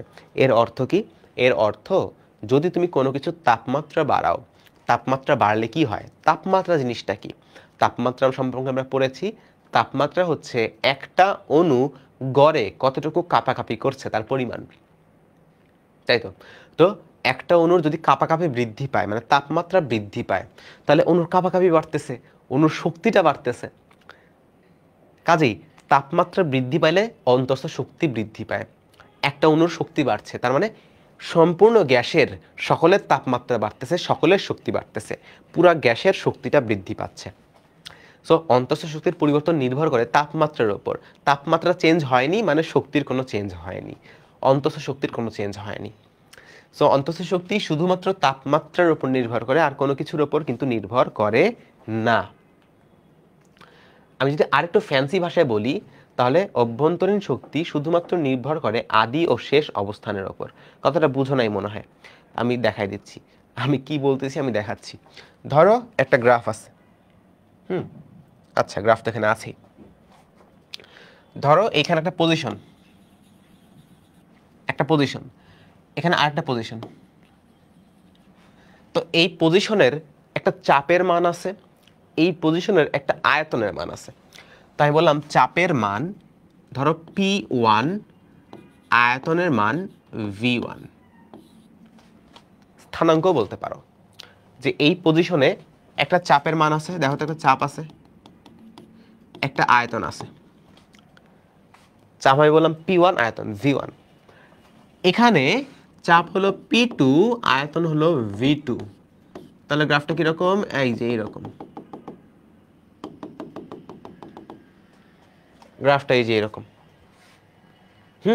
এটা একদম স্থানাঙ্ক না, স্থানাঙ্ক হিসেবে চিন্তা করো না। স্থানাঙ্ক হলে কি হইতো, স্থানাঙ্ক হলে এটা হয়তো V1 P1, এটা তো V2 P2। আমি বলতেছি যেখানে ভ্যালুগুলো এরকম, স্থানাঙ্ক না আসলে, ভ্যালুগুলো এরকম। এখন তুমি এমন একটা গ্যাস নিলা যে এই গ্যাসটা চাপ P1 V1, এটাকে তুমি তাপমাত্রা দিয়ে তাপ প্রদান করে এই অবস্থানে নিয়ে গেলা, চাপ তুমি বানায় ফেললা P2 V2। এখন কোনো একটা গ্যাসের চাপ যদি P1 আর আয়তন যদি V1 হয়, চাপ যদি P1 আর আয়তন যদি V1 হয়, আদর্শ গ্যাসের সমীকরণ থেকে আমরা এটা জানি PV সমান nRT। এখানে R হলো ধ্রুবক। এবং আমি যখন একটা গ্যাসের স্যাম্পল নিয়ে এক্সপেরিমেন্ট করতেছি, তখন আমি এটা জানি যে এখানে মোট গ্যাসের পরিমাণটা ধ্রুবক থাকবে, মানে এনটাও ধ্রুবক থাকবে। পি আর ভি ধ্রুবক, সরি পি আর ভি কেন ধ্রুবক হবে, পি আর ভি তো চলক, আর ধ্রুবক, গ্যাসের পরিমাণ, গ্যাসের মোল সংখ্যা, এই এনটাও ধ্রুবক। তাহলে আমি যদি বলি পি আর ভি এর মানটা আমি নির্দিষ্ট করে দিছি, পি অন ভি অনই হবে, পি আর ভি এর মানটা আমি নির্দিষ্ট করে দিছি। তার মানে পি আর ভি এর মান যদি নির্দিষ্ট হয়, টি এর একটা নির্দিষ্ট মান থাকবে। পি আর ভি এর মান যদি নির্দিষ্ট হয়, টি এর একটা নির্দিষ্ট মান থাকবে, T1 থাকবে। P1 আর V1 হলে এটা T1 হবে। এবং P1 V1 এর জন্য T1 ছাড়া অন্য কোনো তাপমাত্রা পসিবল না, বুঝছো? এটা কি ধ্রুবক না? ধ্রুবক তো। ধরো কথার কথাটা আমি বললাম এটার ভ্যালু হলো 1। এখন ইকুয়েশন স্যাটিসফাই করার জন্য পাশে P1 আর V1 বসাইতে হবে। ধরো কথার কথা P1 V1 দুইটার ভ্যালু হলো 1, ধরে নিলাম P1 V1 দুইটার ভ্যালুই হলো 1। তাহলে 1 গুণন 1 ইকুয়ালস টু এই কনস্ট্যান্টের মান আমি ধরে নিচ্ছি 1। তাহলে এইটা স্যাটিসফাই করার জন্য টি এর মান কত হইতে হবে? টি এর মান 1 হইতে হবে। এ পাশে 1 গুণন 1 1 আর টি এর ভ্যালু কত হইতে হবে? 1 হইতে হবে। টি এর ভ্যালু কিন্তু 1 হইতে হবে, 1 ছাড়া অন্য কোনো কিছু এটা মিলবে না।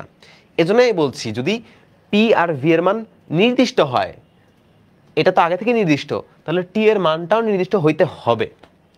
সো এই পজিশনে T1 ছাড়া অন্য কোনো তাপমাত্রা পসিবল না, T1 ছাড়া অন্য কোনো তাপমাত্রা পসিবল না। এইখানেও ধরলাম T2 তাপমাত্রা, এবং কোনো অবস্থাতেই T2 ছাড়া অন্য কোনো তাপমাত্রা পসিবল না, যদি না তুমি এই গ্যাসের পরিমাণটা চেঞ্জ করো। আমরা তো নির্দিষ্ট গ্যাস নিয়ে আলোচনা করতেছি, একটা নির্দিষ্ট সিস্টেম নিয়ে আলোচনা করতেছি, গ্যাস তো বের হয়ে যাবে না। সো ধরে নিচ্ছি এই অবস্থানে T1ই থাকবে, এই অবস্থানে T2ই থাকবে তাপমাত্রা, নাহলে পসিবলই না। তো তাপমাত্রা যদি নির্দিষ্ট থাকে, তাহলে অন্তঃস্থ শক্তি বা অভ্যন্তরীণ শক্তি এটাও নির্দিষ্ট হবে। তাপমাত্রা নির্দিষ্ট হলে এটাও নির্দিষ্ট হবে। তাহলে বলছি যে এখানেও যে অভ্যন্তরীণ শক্তি এটাও নির্দিষ্ট হবে, এখানেও অভ্যন্তরীণ শক্তি U2 এটাও নির্দিষ্ট হবে। সো তুমি যদি এইভাবে পরিবর্তন করো, যে এমনভাবে পরিবর্তন করলা গ্রাফটা এইরকম আসছে, ডোন্ট ওয়ারি, নো ম্যাটার, কোনো সমস্যা নেই। যদি তুমি এমনভাবে তাপ দিতেছো, এমনভাবে সিস্টেমটা করছো যে এটা গ্রাফটা এইরকম পাইছো, তাতেও কোনো সমস্যা নেই। তার গ্রাফটা এরকম পাইছো, তাতেও কোনো সমস্যা নাই। আদি অভ্যন্তরীণ শক্তি এবং শেষ অভ্যন্তরীণ শক্তি, আদি অভ্যন্তরীণ শক্তি এবং শেষ অভ্যন্তরীণ শক্তি কিন্তু সমান, কারণ এই দুইটা অবস্থান সমান। আর আগের এবং শেষ শক্তি যদি সমান হয়, তাহলে পার্থক্যটাও সবসময় সমান। এজন্যই বলা হয় অভ্যন্তরীণ শক্তির পরিবর্তন যেটা, সেটা শুধুমাত্র আদি ও শেষ অবস্থানের উপর নির্ভর করে।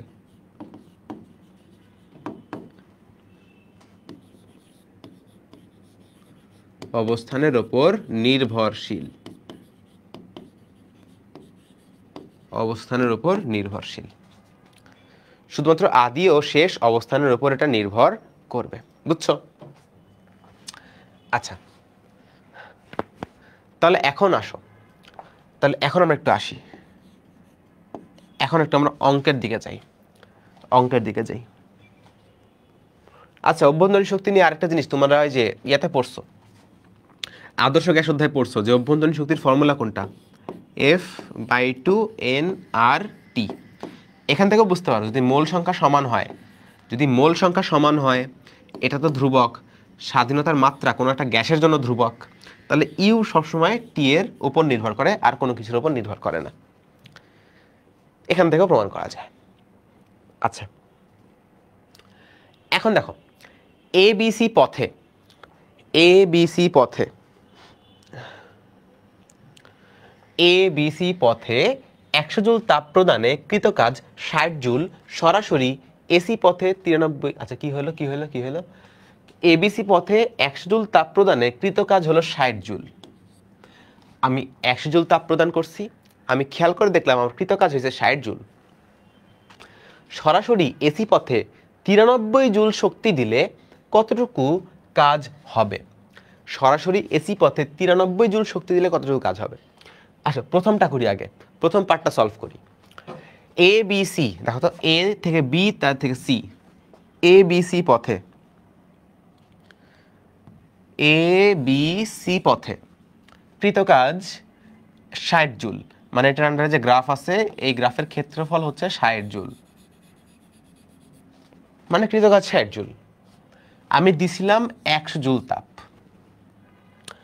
আচ্ছা, তা তোমাকে বলছে সরাসরি এসি পথে 93 জুল শক্তি দিলে কতটুকু কাজ হবে। আগে তাপগতিবিদ্যার প্রথম সূত্রটা লিখে ফেলি, তাপগতিবিদ্যার প্রথম সূত্রটা লিখে ফেলি। কি ছিল? ছিল ডেল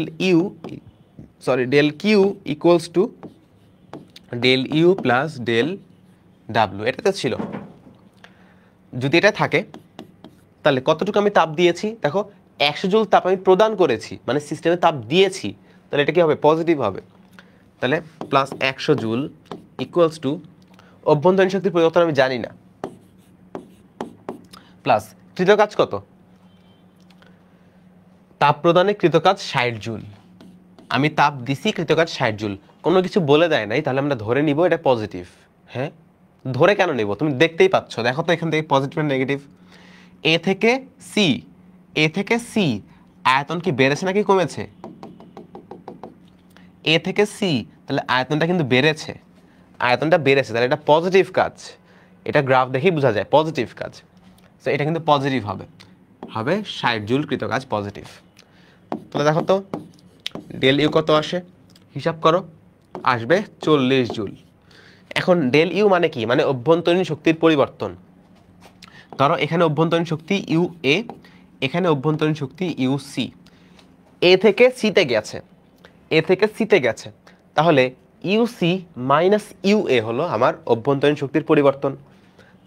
তাহলে you C minus U A, এটা হচ্ছে আমার অভ্যন্তরীণ শক্তির পরিবর্তন 40 জুল। তাহলে এখান থেকে কি বলতে পারো? ইউসি মাইনাস ইউএ হলো 40 জুল। যে কোনো ক্ষেত্রে, যে কোনো পথে ইউসি মাইনাস ইয়ে 40 জুল হবে। এখন যদি তুমি সরাসরি এসি পথে যাও, সরাসরি এসি পথে যাচ্ছ, সরাসরি এ থেকে যে তুমি সিতে যাচ্ছ, তুমি এ থেকেই তো সিতে যাচ্ছ, অভ্যন্তরীণ শক্তির পরিবর্তন তো একই জিনিস, এ থেকে সিতে, তাহলে ইউসি মাইনাস ইউএ।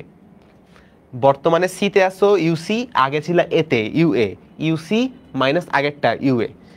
তাহলে আগেও অভ্যন্তরীণ শক্তি পরিবর্তন যা হয়েছে এখনো তাই হবে, মানে পথ হয়তো বা আলাদা কিন্তু অভ্যন্তরীণ পরিবর্তনটা কিন্তু সেম, কারণ তোমরা একই পয়েন্ট থেকে শুরু করে একই পয়েন্টে শেষ করছো। আচ্ছা, তাহলে যদি সরাসরি এসি পথে যাই, এটা কোন পথে ছিল? এটা ছিল এবিসি পথে, এটা ছিল এবিসি পথে। যদি সরাসরি আমি এসি পথে যাই, সরাসরি যদি আমি এসি পথে যাই, তাহলে কি হবে? তাহলে আমি ইকুয়েশনটা লিখি del Q equals to del U plus del W. এই ডেল ইউ মানে কি? এ থেকে সি, এ থেকে সি একই জিনিস না? এ বি সিতে যাওয়া যা কথা, এ থেকে সিতে যাওয়া তো একই কথা। আদি আর শেষ অবস্থান তো সেম। আগের আর বর্তমান আর আগের, উল্টা বললাম, বর্তমান আর আগের এই দুই জায়গার অভ্যন্তরীণ শক্তি তো সেম, তাহলে পরিবর্তনটাও সেম হবে। তাহলে কতটুকু তাপ দিয়েছি? 93 জুল শক্তি দিয়েছি, সিস্টেমে দিয়েছি পজিটিভ। 93 জুল ইকুয়ালস টু অভ্যন্তরীণ শক্তি পরিবর্তন আগেরটার মতোই 40 প্লাস কৃতকাজ কতটুকু আমি জানি না, কৃতকাজটা আমি বের করব। তাহলে ডেল ডাব্লু ইকুয়ালস টু হবে আমাদের 53 জুল। হিসাব করো, 40 পরে আসবে মাইনাস 53 জুল, মাইনাস হয়ে 53 জুল। ওকে ওকে, আচ্ছা এবার খেয়াল করো, সিডিএ পথে কৃতকাজ পাওয়া গেল 135 জুল। সিডিএ পথে কৃতকাজ পাওয়া গেছে 135 জুল। কত পরিমাণ তাপ অপসারণ করা হয়েছে? এটা কমা হবে। সিডিএ পথে কৃতকাজ পাওয়া গেছে 135 জুল। সিডিএ মানে সি থেকে ডিতে আসে, তারপর আবার এতে আসছে, সিডিএ। তাহলে এখন আগের অভ্যন্তরীণ শক্তি হলো সি, বর্তমানে হলো এ, উল্টে গেছে। আগে এ থেকে সিতে গেছিলাম, অভ্যন্তরীণ শক্তি বেড়ে গেছিল। এখন আমি সি থেকে এতে চলে আসছি, অভ্যন্তরীণ শক্তি উল্টা হয়ে গেছে, তাই না? উল্টা হয়ে গেছে না এখন? তাহলে দেখো তো, এবার আমি একটু এটার জন্য ইকুয়েশনটা লিখি। কোন পথে? সি ডি এ পথে del Q equals to del U plus del W. কৃতকাজ পাওয়া গেছে 135 জুল, কিন্তু সি থেকে ডি ঘুরে এতে, সি থেকে এতে আসছো, সি এর আয়তন আর এর আয়তন দেখো, সি থেকে এতে চলে আসছো, আয়তন কিন্তু তুমি কমায় দিছো। সি থেকে এতে আসলে আয়তনটা কমে গেছে। আয়তন কমে যাওয়া মানে কি? মানে সংকুচিত হয়েছে, কেউ চাপ দিয়ে সংকুচিত করছে। অর্থাৎ এখানে কৃতকাজ নেগেটিভ, এখানে কৃতকাজ এটা হবে নেগেটিভ, এটা নেগেটিভ। সো মাইনাস, নাকি কৃতকাজ না? আচ্ছা, এটা হবে মাইনাস 135 জুল, এটা কিন্তু নেগেটিভ হবে। আচ্ছা, অভ্যন্তরীণ শক্তির পরিবর্তন আপাতত ডিউ লিখে রাখি। আচ্ছা, এবং আমাদের এখানে ডিকিউটা আমি জানি না, ডিকিউটা বের করতে হবে যে কতটুকু তাপ অপসারণ করা হয়েছে। এখন ডিউ মানে কি দেখো তো, সি থেকে এতে আসছে, সি থেকে এই যে ডি হয়ে ঘুরে এতে আসছে। আগের অভ্যন্তরীণ শক্তি ছিল ইউসি, এখন ইউএ। তাহলে বর্তমান মাইনাস আদি, ইউএ বর্তমানে আছে, আগে ছিল ইউসিতে, ঘুরে চলে আসছে ইউসি মাইনাস 135 জুল।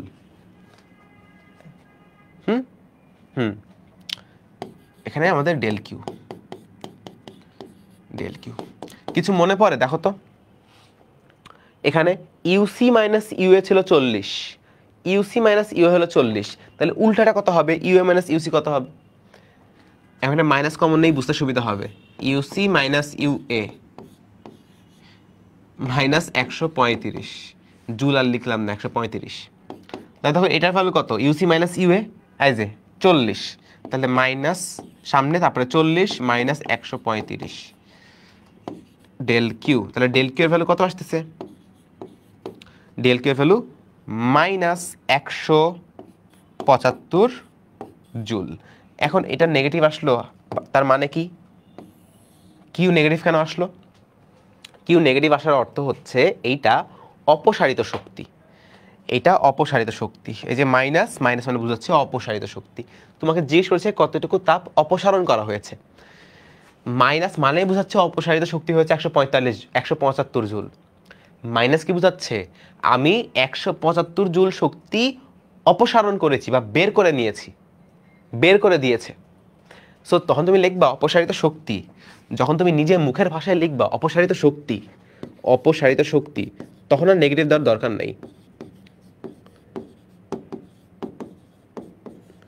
তখন আর নেগেটিভ দেওয়ার প্রয়োজন নাই। তুমি সরাসরি লিখে দাও 175 জুল, কারণ এই মাইনাস মানে তো অপসারণই বোঝাচ্ছিল, এই জন্যে। বুঝেছি? মাইনাস মানে তো অপসারণটাই বোঝাচ্ছিল। মাইনাস তো আমাদের অপসারণই বোঝাচ্ছিল। আচ্ছা, তাহলে কাজের ক্ষেত্রে পজিটিভ, নেগেটিভ, তারপরে সাইকেল, গ্রাফ, এগুলা আমরা মোটামুটি বুঝতে পেরেছি। ওকে, এবার আমরা একটু কাজের কিছু ফর্মুলা দেখব এবং এটার উপর কয়েকটা ম্যাথ করব, তাহলে আমাদের আজকে 4 নাম্বার ক্লাসটা শেষ। হ্যাঁ, মাঝখানে তোমার একটা ক্লাস মিস গেছে না? গতদিন আমার একটা ক্লাস নেওয়ার কথা ছিল, 4 নাম্বার ক্লাস, ওটা মিস চলে গেছে। ওটা আমি ঘুমাইছি, ঘুমতে করে দেখি শেষ। তো এই জন্যে ওই ক্লাসটা আজকে হইল। আর এরপরে আর যে আমাদের হাতে 3টা ক্লাস আছে, 3টা ক্লাস, তাই না? রুটিন অনুসারে 3টা ক্লাস আছে, 3টা ক্লাস আমরা কভার করে ফেলবো, কোনো প্যারা নেওয়ার কোনো প্রয়োজন নেই। পানিটা খাইলাম।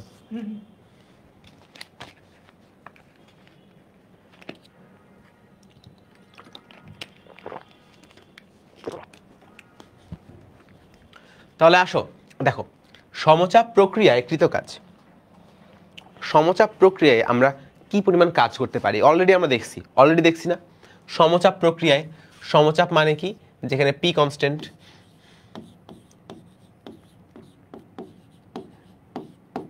পি কনস্ট্যান্ট হলে কি হয়? পি কনস্ট্যান্ট হলে আমাদের সবার পরিচিত সেই কাজটা ঘটে।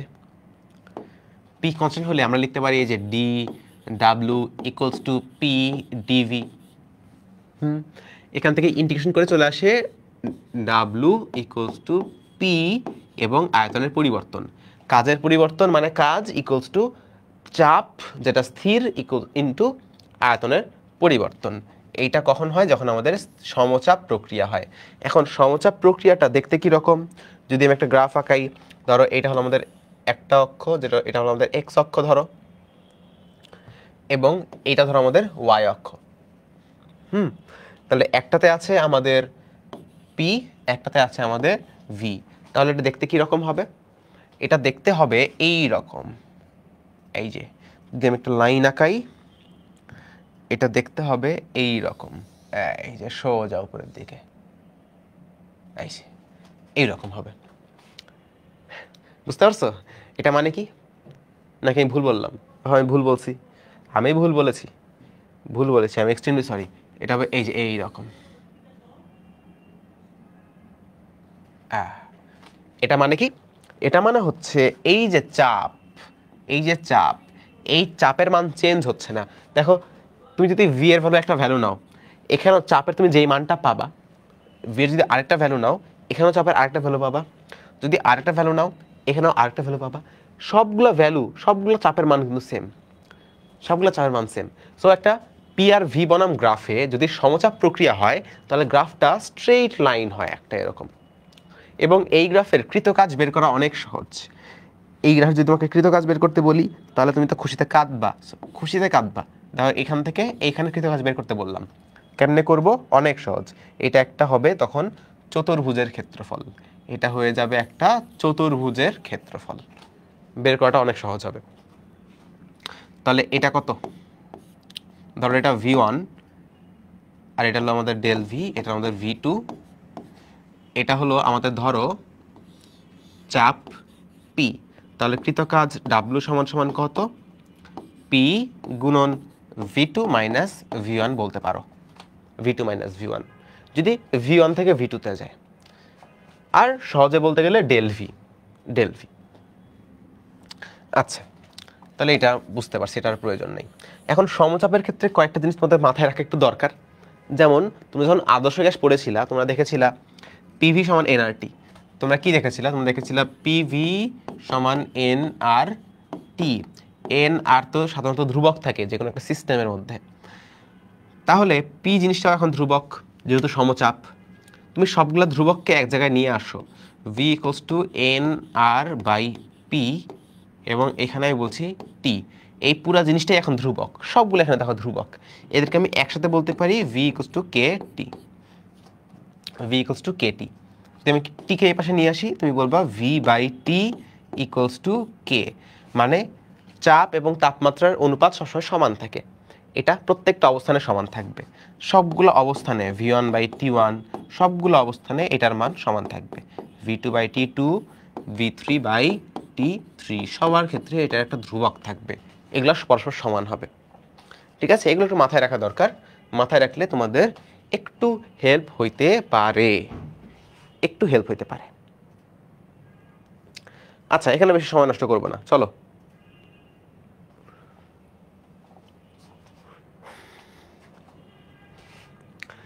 তাহলে এটার জন্য আমাদের তাপগতিবিদ্যার প্রথম সূত্রটা কেমন হবে? ডেল কিউ ইকুয়ালস টু অভ্যন্তরীণ শক্তির পরিবর্তন ইউ প্লাস কৃত কাজ ডেল ডাব্লু, ডাব্লু লেখা সরাসরি লিখবা পি ডেল ভি। হ্যাঁ, আচ্ছা, এখন অভ্যন্তরীণ শক্তির পরিবর্তন, এই যে এটার পরিবর্তন, এটা তো অনেকভাবে করা যায়। তুমি এটা ভাবে বলতে পারো এফ, মানে তুমি এটা বলতে পারো U final minus U initial plus P DV, বা তুমি বলতে পারো ইউ ফাইনাল মানে কি, বর্তমানে অভ্যন্তরীণ শক্তি, অভ্যন্তরীণ শক্তির ফর্মুলা আছে কিন্তু এফ বাই টু এনআরটি বলতে পারো, অথবা F by two P V final minus F by two P V initial. চাপ তো চেঞ্জ হচ্ছে না, চাপ তো পি থাকবে, প্লাস পি ডেল ভি। যদি তুমি একটু পি কমন নাও, যদি একটু পি কমন নাও, তো তুমি পাবা F by two P, P common নিলে কি থাকবে, ভিএফ মাইনাস ভিআই মানে del V plus P del V, P del V. বুঝছো? তাহলে এটা এখান থেকে কত আসবে? এখানে দেখো তো, পি ভি যদি কমন নাও তাহলে পি ডেল ভি এখানে F by two plus one, P del V এখানে F by two plus one. So এই ফর্মুলা তোমরা জেনে রাখতে পারো, হয়তো বা কাজে আসতে পারে কখনো কখনো, যদি বাই চান্স কাজে আসে তো একটু মাথায় রাখতে পারো। তবে আসলে খুব বেশি ম্যাথ আসে না এখান থেকে, মেজরিটি ম্যাথ তোমার এই যে এখানেই সীমাবদ্ধ থাকবে। আচ্ছা, ওকে। আর এই টাইপের এই মানে স্বাধীনতার মাত্রা দিয়ে অঙ্ক করাটা একটু ডিসকারেজ করা হয়, যদি না অন্য কোনো ওয়ে থাকে। যদি অন্য কোনো ওয়ে থাকে সেই ওয়েতে সলভ করবা, স্বাধীনতার মাত্রায় আসার প্রয়োজন নাই। কারণ স্বাধীনতার মাত্রা যেহেতু অন্য একটা চ্যাপ্টারের অঙ্ক, অনেক সময় টিচাররা এমনভাবে ভ্যালুগুলো দেয় যে এই ভ্যালুগুলো আসলে স্বাধীনতার মাত্রা দিয়ে মিলে না, মানে মনের ইচ্ছা মতো ভ্যালু দেয় যেন এইটা দিয়ে করা যায়। এই জন্য যদি তুমি দেখো যে কোনো ওয়ে নাই আর করার, তখন তুমি যদি স্বাধীনতার মাত্রা বের করা যায়, যদি গ্যাস বলে দেয়, তাহলে স্বাধীনতা মাত্রা দিয়ে করতে পারো। হ্যাঁ, কিন্তু ম্যাক্সিমাম সময় স্বাধীনতা মাত্রা দিয়ে এই চ্যাপ্টার অঙ্ক ফিক্স করে না। সো এটা আসলে কোনো জায়গায় অ্যাডমিশন ছাড়া কোনো জায়গায় করার প্রয়োজন নাই। সব জায়গায় এটা দিয়েই ম্যাক্সিমাম জায়গায় করে ফেলা যাবে, যেখানে এটা দিয়ে করা যাবে সেখানে আমরা এটা দিয়েই করব।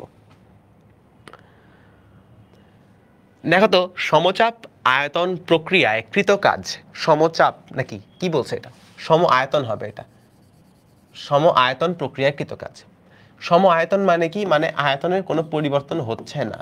এখন আয়তনের পরিবর্তন হচ্ছে না এর অর্থ এমন একটা বক্স নিয়েছি, এমন একটা জায়গা নিয়েছি যেটার কোনো পিস্টন নাই, কোনো আয়তনটা চেঞ্জ হচ্ছে না, বা আমি পিস্টনটা ফিক্স করে দিছি, আয়তন কোনো আর চেঞ্জ হবে না, আয়তনটা স্থির থাকবে।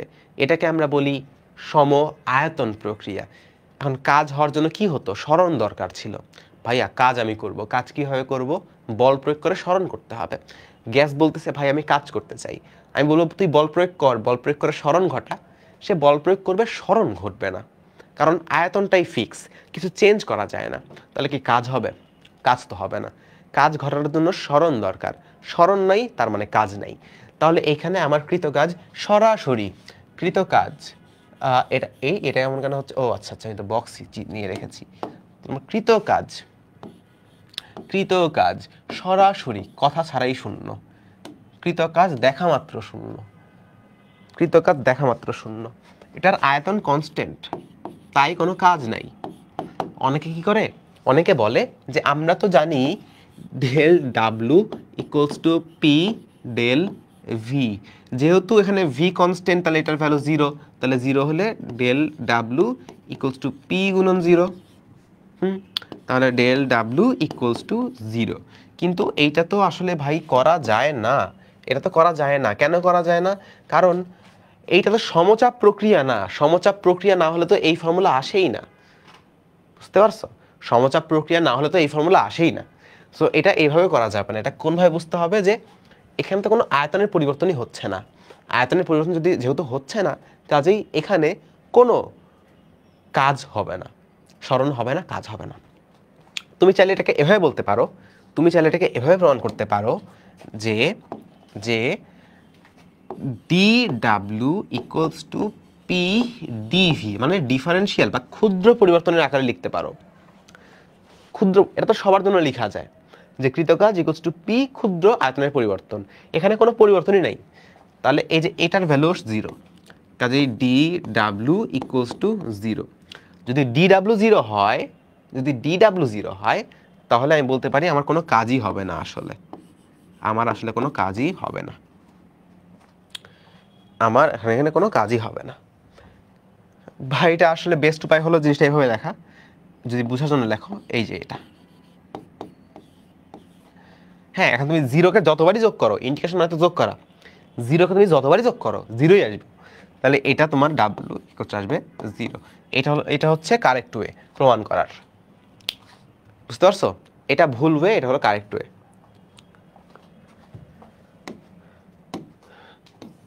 এটা হলো ভুল, এটা হলো কারেক্ট, দুটাই জেনে রাখো, দুটাই মাথার মধ্যে রাখলে ভালো হয়। আচ্ছা, অন্তত এটা তো আমরা বুঝতে পারছি যেখানে কৃতকাজ শূন্যটা আসবে, কৃতকাজ আসবে 0। এখন এটার গ্রাফটা কিরকম হয়? এটার গ্রাফ যদি আমি আঁকাই যে এটা হলো এক্স অক্ষ, সাবাস, এটা হলো ওয়াই অক্ষ, সাবাস, তাহলে গ্রাফটা হবে এই রকম। প্রথমে যে গ্রাফটা আমি আঁকাইছিলাম, এটা হলো পি, এটা হলো ভি, আয়তন সমান, তাহলে এই যে সোজা একটা জিনিস, আয়তন সমান প্রত্যেকটা জায়গায়। দেখো আয়তন এই পয়েন্ট ছাড়া, এই পয়েন্ট ছাড়া আর কোনো পয়েন্টই নেই, এটাই হবে সব জায়গায়, এটাই হবে, আয়তন চেঞ্জই হবে না, আয়তন চেঞ্জই হবে না, এটাই হবে সবসময়, বাঁকা তারাও না, এটাই হবে, সোজা হবে। তাহলে এটার এই লাইনের আন্ডারে ক্ষেত্রফল কতটুকু?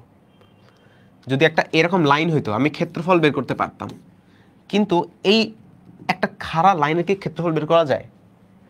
এই যে একটা কলমে খাড়া দাঁড়া রয়েছে, এর তলার ক্ষেত্রফল বের করতে পারো, কারণ এটা মোটা। যদি একটা সরু সুতা থাকে, সরু একটা সুতা ঝুলে আছে, এই সুতার নিচের ক্ষেত্রফল কি বের করা যায়? খুবই নগণ্য না? খুবই নগণ্য, এটা 0। এই জন্য তুমি বলতে পারো কৃতকাজ 0, কারণ কোনো ক্ষেত্রফলই নাই এখানে। দেয়ার ইজ নো ক্ষেত্রফল, দেয়ার ইজ নো ক্ষেত্রফল। আচ্ছা, তাহলে সম আয়তন প্রক্রিয়ায় D Q equals to D U plus D W. এখন কথা হচ্ছে এই পার্টটা তো 0, কথা হচ্ছে আমাদের এই যে এই পার্টটা, এটা তো 0, এটা তো 0। যদি 0 হয় তাহলে আমি বলতে পারি D Q equals to D U. তাহলে আমি যেই পরিমাণ শক্তি দিব, যেই পরিমাণ তাপ শক্তি দিব, সেই সম্পূর্ণ তাপ শক্তি অভ্যন্তরীণ শক্তির পরিবর্তনে সাহায্য করবে। আমি তাপ দিলাম, আমি এটার মধ্যে তাপ দিলাম, এটা তাপ নিল। এখন তাপ নিয়ে সে কি করবে? কাজ করার তো কোনো ওয়ে নাই, সে খরচ করতে পারে দুইভাবে, এক সে কাজ করতে পারে, অথবা সে অভ্যন্তরীণ শক্তির পরিবর্তন করতে পারে। সে কাজ তো আর করতে পারতেছে না, তাহলে কি করবে? সে অভ্যন্তরীণ শক্তির পরিবর্তন করবে। তাহলে সমগ্র তাপমাত্রা তখন কোথায় ব্যয় হবে? তখন অভ্যন্তরীণ শক্তির পরিবর্তনে ব্যয় হবে, এটা অভ্যন্তরীণ শক্তির পরিবর্তনে ব্যয় হবে। বুঝেছি ভাইয়া? আচ্ছা, তাহলে তোমাকে যদি বলে কোন প্রক্রিয়ায় কৃতকাজ পাওয়া যায় না? সম আয়তন প্রক্রিয়া। কোন প্রক্রিয়ায় সরবরাহকৃত শক্তি সম্পূর্ণটাই অভ্যন্তরীণ শক্তির পরিবর্তনে রূপান্তর হয়? সম আয়তন প্রক্রিয়া। বুঝেছ? আচ্ছা, আই গেস তোমরা বুঝতে পারছো, এটার উপর একটা অঙ্ক করি। দুটো অঙ্ক আছে, অঙ্কগুলা করি। দেখো তো, এবিসি পাত্রে, এটা হয় পাত্রে, এবিসি পাত্রে কৃতকাজ 50 জুল এবং প্রদান করা তাপশক্তি 90 জুল। এই যে দেখো এবিসি, আচ্ছা এবিসি পাত্রে রে, এবিসি পথে হবে, এবিসি পথে, যেতে যেতে পথে পূর্ণিমা রাতে, যে এবিসি পথে, এবিসি পথে, এবিসি, এবিসি মানে কি? মানে এ থেকে বি, বি থেকে সি, এ থেকে বি, বি থেকে সি, এটা বুঝতে হবে। এবিসি মানে কি? মানে এ থেকে বি, তারপর বি থেকে সি, এ বি সি। যদি বলতো সি বি এ, তাহলে সি থেকে বি, বি থেকে এ। যদি বলতো এ সি বি, তাহলে এ থেকে সি, সি থেকে বি। এটা বুঝতে হবে। এ প্রথমে এ, এ থেকে বি, বি থেকে সি। ঠিক আছে? আচ্ছা, ভেরি গুড। এই পথে কৃতকাজ 50 জুল, প্রদান করা তাপশক্তি 90 জুল। প্রদান করা তাপশক্তি, তাহলে পজিটিভ নাকি নেগেটিভ? প্রদান করা তাপশক্তি তাহলে অবশ্যই পজিটিভ, প্রদান করছি আমি, দিয়ে দিছি, নে বেটালে। আচ্ছা, কৃতকাজ 50 জুল। দেখো তো কৃতকাজ পজিটিভ নাকি নেগেটিভ? এ বি সি, এ থেকে সিতে গেছে, আয়তনটা বাড়ছে, আয়তন বাড়ছে মানে কি প্রসারণ হয়েছে, অবশ্যই পজিটিভ। তাহলে কৃতকাজ এটা পজিটিভ 50 জুল।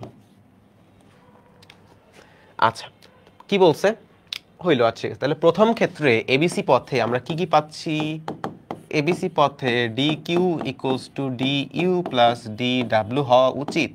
আমি পাচ্ছি এখানে 90 জুল তাপ দিয়ে 50 জুল কাজ হয়েছে, অভ্যন্তরীণ শক্তির পরিবর্তন আমি জানি না। আচ্ছা, তাহলে অভ্যন্তরীণ শক্তির পরিবর্তন কত? 40 জুল। সিডি ও ডি এ পথে কৃত কাজ কত? সি থেকে ডি ও ডি থেকে এ পথে কৃত কাজ কত? ধরি সিডি এ পথে 290 জুল তাপ বর্জন করা হয়। দেখো এটা মানে কি? এটা মানে হচ্ছে এ বি সি, এ থেকে বি হয়ে সিতে গেছে, এখানে একটা শক্তি ছিল ইউ এ, এখানে একটা শক্তি আছে ইউ সি। তাহলে এ থেকে সিতে গেছে, তাহলে অভ্যন্তরীণ শক্তি পরিবর্তন কোনটা? বর্তমানে কোথায় আছে? এ থেকে সিতে চলে গেছে, বর্তমানে সিতে। তাহলে ইউ সি মাইনাস আগে ছিল ইউ এতে, U A equals to 40 joule. আচ্ছা, এইটা মাথায় রাখি, এইটা মাথায় রাখি খালি, ঠিক আছে? ইউসি মাইনাস ইউ এ, এটা আমাদের 40 জুল। আচ্ছা, এবার আমরা পরের পার্টটাতে আসি। তাহলে এইটা আমরা জানি, এটা আমাদের আসবে 40 জুল। তাহলে পরের পার্টটায় আসি। পরের পার্টে কি বলছে? তোমার কি বের করতে হবে? সি ডি এ মানে কি? প্রথমে সি, তারপরে ডি, তারপরে এ। সি থেকে ডি, ডি থেকে এ, সি ডি এ, সি থেকে ডি, ডি থেকে এ, সি ডি এ পথে 290 জুল তাপ বর্জন করে। তোমাকে প্রশ্ন করছে সিডি মানে যে উপরেরটা সিডি এবং ডিএ, এই দুই জায়গায় কাজ কতটুকু করা হয়েছে। এখন তুমি কি ক্ষেত্রফল দিয়ে করবা? কেমনে করবা? কোনো স্থানাঙ্ক তো দেওয়া নাই, ক্ষেত্রফল তো দেওয়া নাই, তাহলে কেমনে করবা? ক্ষেত্রফল তো দেওয়া নাই, তাহলে কেমনে করবা? তুমি সূত্র দিয়ে করবা। আচ্ছা, তাহলে পরেরটার জন্য সিডিএ পথে আমরা কি জানি? সিডিএ পথে এটা তো শিওর, এটা তো শিওর যে ডিএ এই পথ খাড়া লম্ব। এটা মানে কি? এটা মানে এটা সম আয়তন, খাড়া লম্ব, সম আয়তন, খাড়া লম্ব। পুরা জায়গায় দেখো পি এর মান সম আয়তন, পুরা জায়গায় দেখো পি এর মান চেঞ্জ হচ্ছে, ভি এর মান চেঞ্জ হচ্ছে না, খাড়া লম্ব। এখানে কোনো কাজ নাই, যা কাজ হয়েছে সব কাজ এই যে এই লাইনে হয়েছে, সমচাপে হয়েছে। এটা তো সমচাপ না, সমচাপ, সমচাপে হয়েছে। তাহলে পরেরটার জন্য সিডিএ পথের জন্য আমরা কি জানতাম? কি জানি আমরা? শুনতে পাচ্ছ? আমরা কি জানি? কি জানি? আমরা জানি del Q equals to del U plus del W. দেখো তো সিডিএ পথে 290 জুল তাপ বর্জন করে, মেশিনটা তাপ বর্জন করে। বর্জন করা মানে কি? বর্জন মানে ওটা নেগেটিভ, মানে এটা হলো নেগেটিভ 290 জুল। অভ্যন্তরীণ শক্তির পরিবর্তন কত? সি থেকে এতে আসছে, সি থেকে এতে আসছে, এর অর্থ কি? সি থেকে এতে আসার অর্থ কি? আগে ছিল সিতে, বর্তমানে এতে। বর্তমানে কোথায়? এতে। আগে ছিল কোথায়? সিতে। তাহলে বর্তমান মাইনাস আদি, অভ্যন্তরীণ শক্তির পরিবর্তন প্লাস প্লাস কৃতকাজ আমি জানি না, কৃতকাজটা বের করব। একটা মাইনাস কমন নাও তো, মাইনাস কমন নাও। মাইনাস কমন নিলে কি হবে? উল্টে যাবে, ইউসি মাইনাস ইউএ হয়ে গেল। তাহলে এটা মাইনাস হয়ে গেল, এটা প্লাস হয়ে গেল। এই যে UC plus UA minus plus D W. এটার ভ্যালু কত? এই পার্টটার ভ্যালু কত? দেখো তো, পরিচিত লাগে না? এটা কই গেল? এই যে এটা পরিচিত লাগে না? এই যে এই যে এই যে খিচিং, একই জিনিস তো, ইউসি মাইনাস ইউএ। এই যে ইউসি মাইনাস ইউএ, তাহলে এটা কত হবে? এটার ভ্যালু হবে 40 40। তাহলে minus 290 equals to minus 40 plus del W. তাহলে ডেল ডাব্লু কত আসবে ভাইয়া? এটা কত আসবে হিসাব করো? Minus 250 joule. এখন এই ডেল ডাব্লু মোট কৃত কাজ, সি থেকে ডিতে আসার সময় একটা কাজ হয়েছে, ডি থেকে এতে আসার সময় একটা কাজ হয়েছে। তাহলে এই টোটাল কাজ কত জায়গায় হয়েছে? সি থেকে ডিতে আসার সময় একটা কাজ হয়েছে, প্লাস আবার কখন কাজ হয়েছে, ডি থেকে এতে আসার সময় কাজ হয়েছে। কাজ তো স্কেলার রাশি, তো যোগ তো করতেই পারি। এখান থেকে এখানে আসার সময় একটা কাজ খরচ হয়েছে, এখান থেকে এখানে আসার সময় একটা কাজ খরচ হয়েছে। আচ্ছা, এখন আমি জানি ডি থেকে এ সম আয়তন, আয়তন চেঞ্জ হচ্ছে না, তলায় কোনো ক্ষেত্রফলই নাই, বাবর তলায় কোনো ক্ষেত্রফলই নাই, এটা হবে 0, এই ভ্যালুটা হবে 0। তার মানে ডাব্লিউ সি থেকে ডি প্লাস 0 আমি লিখলাম না, টোটালটাই হলো আমাদের 250, এইটা হলো আমাদের 250। আর এই যে ডাব্লিউ ডি থেকে সি যেটা, সরি ডি থেকে এ যেটা, এটা আমাদের 0 জুল, আর এটা আমাদের -250 জুল। সো এই ছিল আমাদের দুইটা পথে কৃত কাজ বের করা, এই ছিল দুই পথের কৃত কাজ। বুঝছো বুঝছো বুঝছো নি বাবারা, বুঝছো নি? আশা করি বুঝছো, আশা করি তোমরা বুঝতে পারছো। আচ্ছা, তো দেখো তো আরেকটা অঙ্ক করি। চিত্রে চিত্রে কয়েকটি তাপগতীয় পদ্ধতি দেখানো হয়েছে। আচ্ছা, পি এ দেওয়া আছে 3 × 10⁴ প্যাসকেল। পি এ কোনটা? এটা হলো পি, এই যে এটা হলো এ, তাহলে এটা হলো পি এ, এটা পি এ। পি এ কত দেওয়া আছে? 3 × 10⁴। এটা কত দেওয়া আছে? 3 × 10⁴ প্যাসকেল। আচ্ছা, পিডি, পিডি কোনটা? এই যে এইটা পিডি। পিডি কত দেওয়া আছে? 8 × 10⁴, 8 × 10⁴ এত প্যাসকেল। ভি এ দেওয়া আছে 2 × 10⁻³ মিটার কিউব। ভি এ মানে যে এই এটা দেওয়া আছে কত? 2 × 10⁻³, 2 × 10⁻³ মিটার কিউব। এরপরে কি দেওয়া আছে? এরপরে দেওয়া আছে ভিবি, এই যে ভিবি এইটা, এই যে ভি বি অবস্থানে ভি এর মান কত? 5 × 10⁻³, 5 × 10⁻³ মিটার কিউব।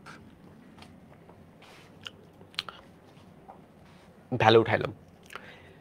যদি এমনটা হয়, এবি এবং বিসি পদ্ধতিতে সংস্থাটি যথাক্রমে, সংস্থা মানে হচ্ছে সিস্টেম, এই সিস্টেমটা 600 জুল আর 200 জুল তাপ গ্রহণ করে। এবি, এবি দেখো, এবি, এবি মানে কি? এ থেকে বিতে। এবি মানে হচ্ছে এ থেকে বিতে। যখন এটা এ থেকে বিতে যায়, তখন এটা কি করে? এটা শক্তি নেয়, 600 জুল শক্তি নেয়। আবার যখন বিসি মানে বি থেকে সিতে যায়, তখন এটা 200 জুল তাপ গ্রহণ করে। তোমাকে প্রশ্ন করছে এসি পদ্ধতিতে অভ্যন্তরীণ শক্তির পরিমাণ কত? অভ্যন্তরীণ শক্তির পরিবর্তন হবে এটা, অভ্যন্তরীণ শক্তির পরিবর্তন। হ্যাঁ, পরিমাণ না পরিবর্তন।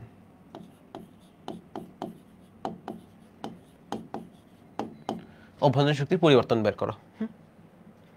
দেখো তো, এই জায়গায় একটা অভ্যন্তরীণ শক্তি আছে ইউ এ, এই জায়গায় আছে ইউ বি, এই জায়গায় আছে ইউ সি। এটা চিন্তা করে সলভ করা যাবে, দেখো প্রথমে কি করছে? এ থেকে বিতে গেছে, তখন আমি এটাকে 600 জুল তাপ দিছি, এটা 600 জুল তাপ গ্রহণ করছে। তার প্রথমে এ থেকে বিতে যখন যায়, তখন del Q equals to del W plus, বা প্রথমে ইউ লিখি, প্রথমে del U plus del W এমনটা হওয়া উচিত। তাহলে ডেল কিউ কত আছে? 600 জুল ইকুয়ালস টু অভ্যন্তরীণ শক্তির পরিবর্তন মানে কত? ইউ এ মাইনাস, সরি এ থেকে বিতে গেছে, তাহলে ইউ বি মাইনাস কোথা থেকে আসছে? ইউ এতে আগে ছিল, প্লাস কৃতকাজ। এটা একটা সমচাপ প্রক্রিয়া না? সমচাপ প্রক্রিয়া, তাহলে সহজভাবে বের করতে পারবা, চাপ গুণন আয়তনের পরিবর্তন। তাহলে পি ডিভি আকারে লেখা যায় এটাকে। আচ্ছা, তাহলে 600 equals to VB minus V A plus চাপ কত দেখো তো? এই পুরা জায়গায় চাপ কতটুকু আছে? চাপ কনস্ট্যান্ট আছে 3 × 10⁻⁴ প্যাসকেলে। চাপ কনস্ট্যান্ট আছে 3 × 10⁻⁴ প্যাসকেল, এটা মানে কনস্ট্যান্ট ভ্যালু একটা। তাহলে এটা কত হবে? 3 × 10⁴ প্যাসকেল। আর আয়তনের পরিবর্তন কত? এখান থেকে এখানে, তাহলে আয়তনের পরিবর্তন কতটুকু দেখা যাচ্ছে আমাদের? 3 ইন্টু 10 ইনভার্স 3 মিটার কিউব। তাহলে 3 ইন্টু 10 ইনভার্স 3 মিটার কিউব। তাহলে 600 equals to VB minus VA into এটা হবে 3 3 9 9 আর এটা হবে 90, এটা হবে 90। তাহলে ভিবি মাইনাস ভিএ এটা কত হবে হিসাব করো তো, 90 এপারে চলে আসবে 510 জুল। 510 জুল। ওহো, ভি লিখতেছি কেন আমি? ভি কেন লিখতেছি? তোমরা তো কিছু বললে না, আমি ভি কেন লিখতেছি? এটা তো ইউ, এটা তো ভি না তো ভাইয়া, এটা তো UB minus UA, UB minus UA, এটা হলো ইউবি মাইনাস ইউএ, 510 জুল। আচ্ছা, এটা বের করে আমাদের লাভ কি হইলো দেখি, লাভ কি হয়েছে। এই পুরা জিনিসটা আমি ছোট্ট করে রাখি, এখানে পুরা জিনিসটা আমি ছোট্ট করে রাখলাম। আচ্ছা ভাই, আর কতক্ষণ ক্লাস হবে? এটা লাস্ট ম্যাথ, এটা হলে শেষ হয়ে যাবে।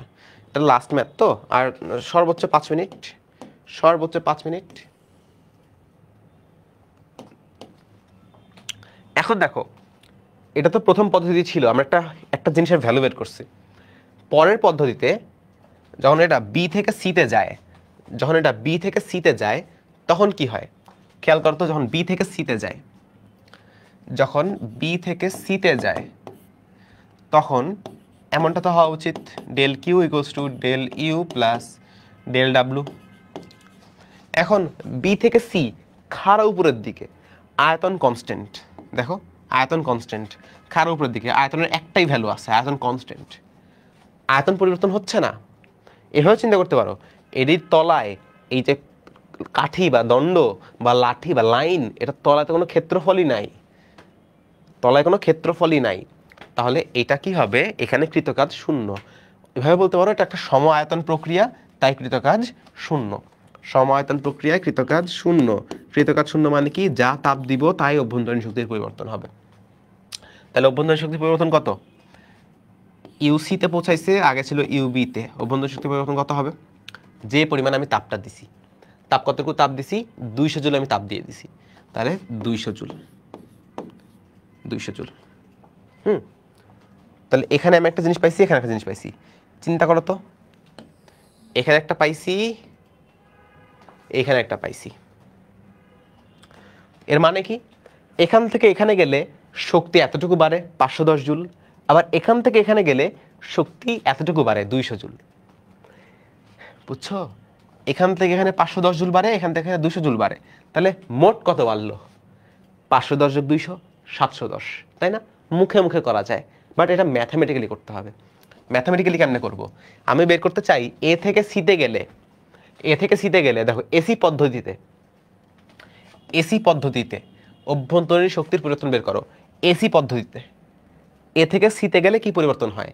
আমি জানি এ থেকে বিতে এতটুকু পরিবর্তন হয়, বি থেকে সিতে এতটুকু পরিবর্তন হয়, তাহলে যোগ করলেই হয়ে গেল এ থেকে সিতে কতটুকু হয়। বা এবার দেখো, এ থেকে সিতে সরাসরি যদি যাই, সরাসরি গেলে কোন রাস্তা দিয়ে গেছি এটা তো জানে না, শুধু জানে আগে কি ছিল বর্তমানে কি। আমি বের করব আগে কি ছিল বর্তমানে কি। আমি বের করতে চাই আগে কি ছিল আর বর্তমানে কি। আমি বের করতে চাই সোজাসুজি এসি পথে যদি যাই, তাহলে অভ্যন্তরীণ শক্তির পরিবর্তন কোনটা হবে? UC minus UA. এখন তুমি একটু এভাবে লেখো তো, UC minus UB plus UB minus UA. লেখা যায় না?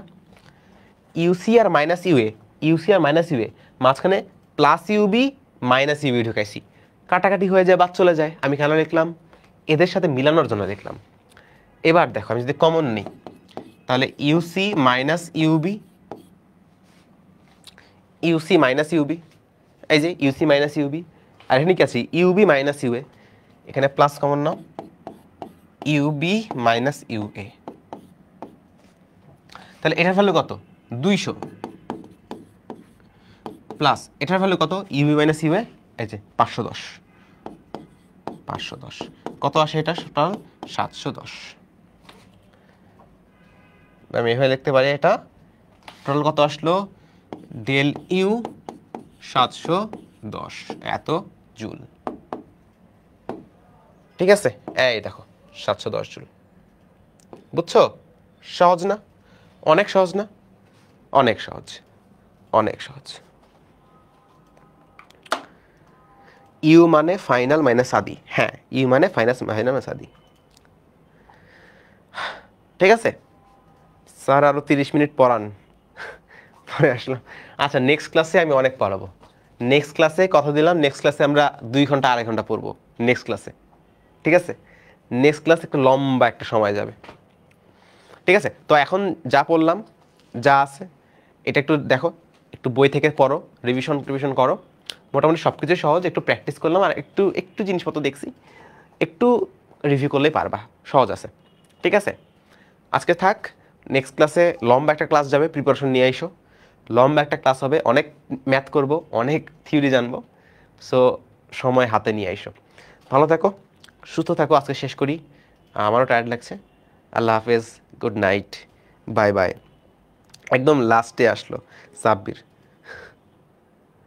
প্লিজ স্যার প্লিজ আরও পড়ান। না ভাই, তুমি লেটে আসছো, আমি তো লেটে আসিনি, আমি তো আগে আসছি, পড়াবো না আর। ঠিক আছে, ভালো থাকো, গুড নাইট, আল্লাহ হাফেজ।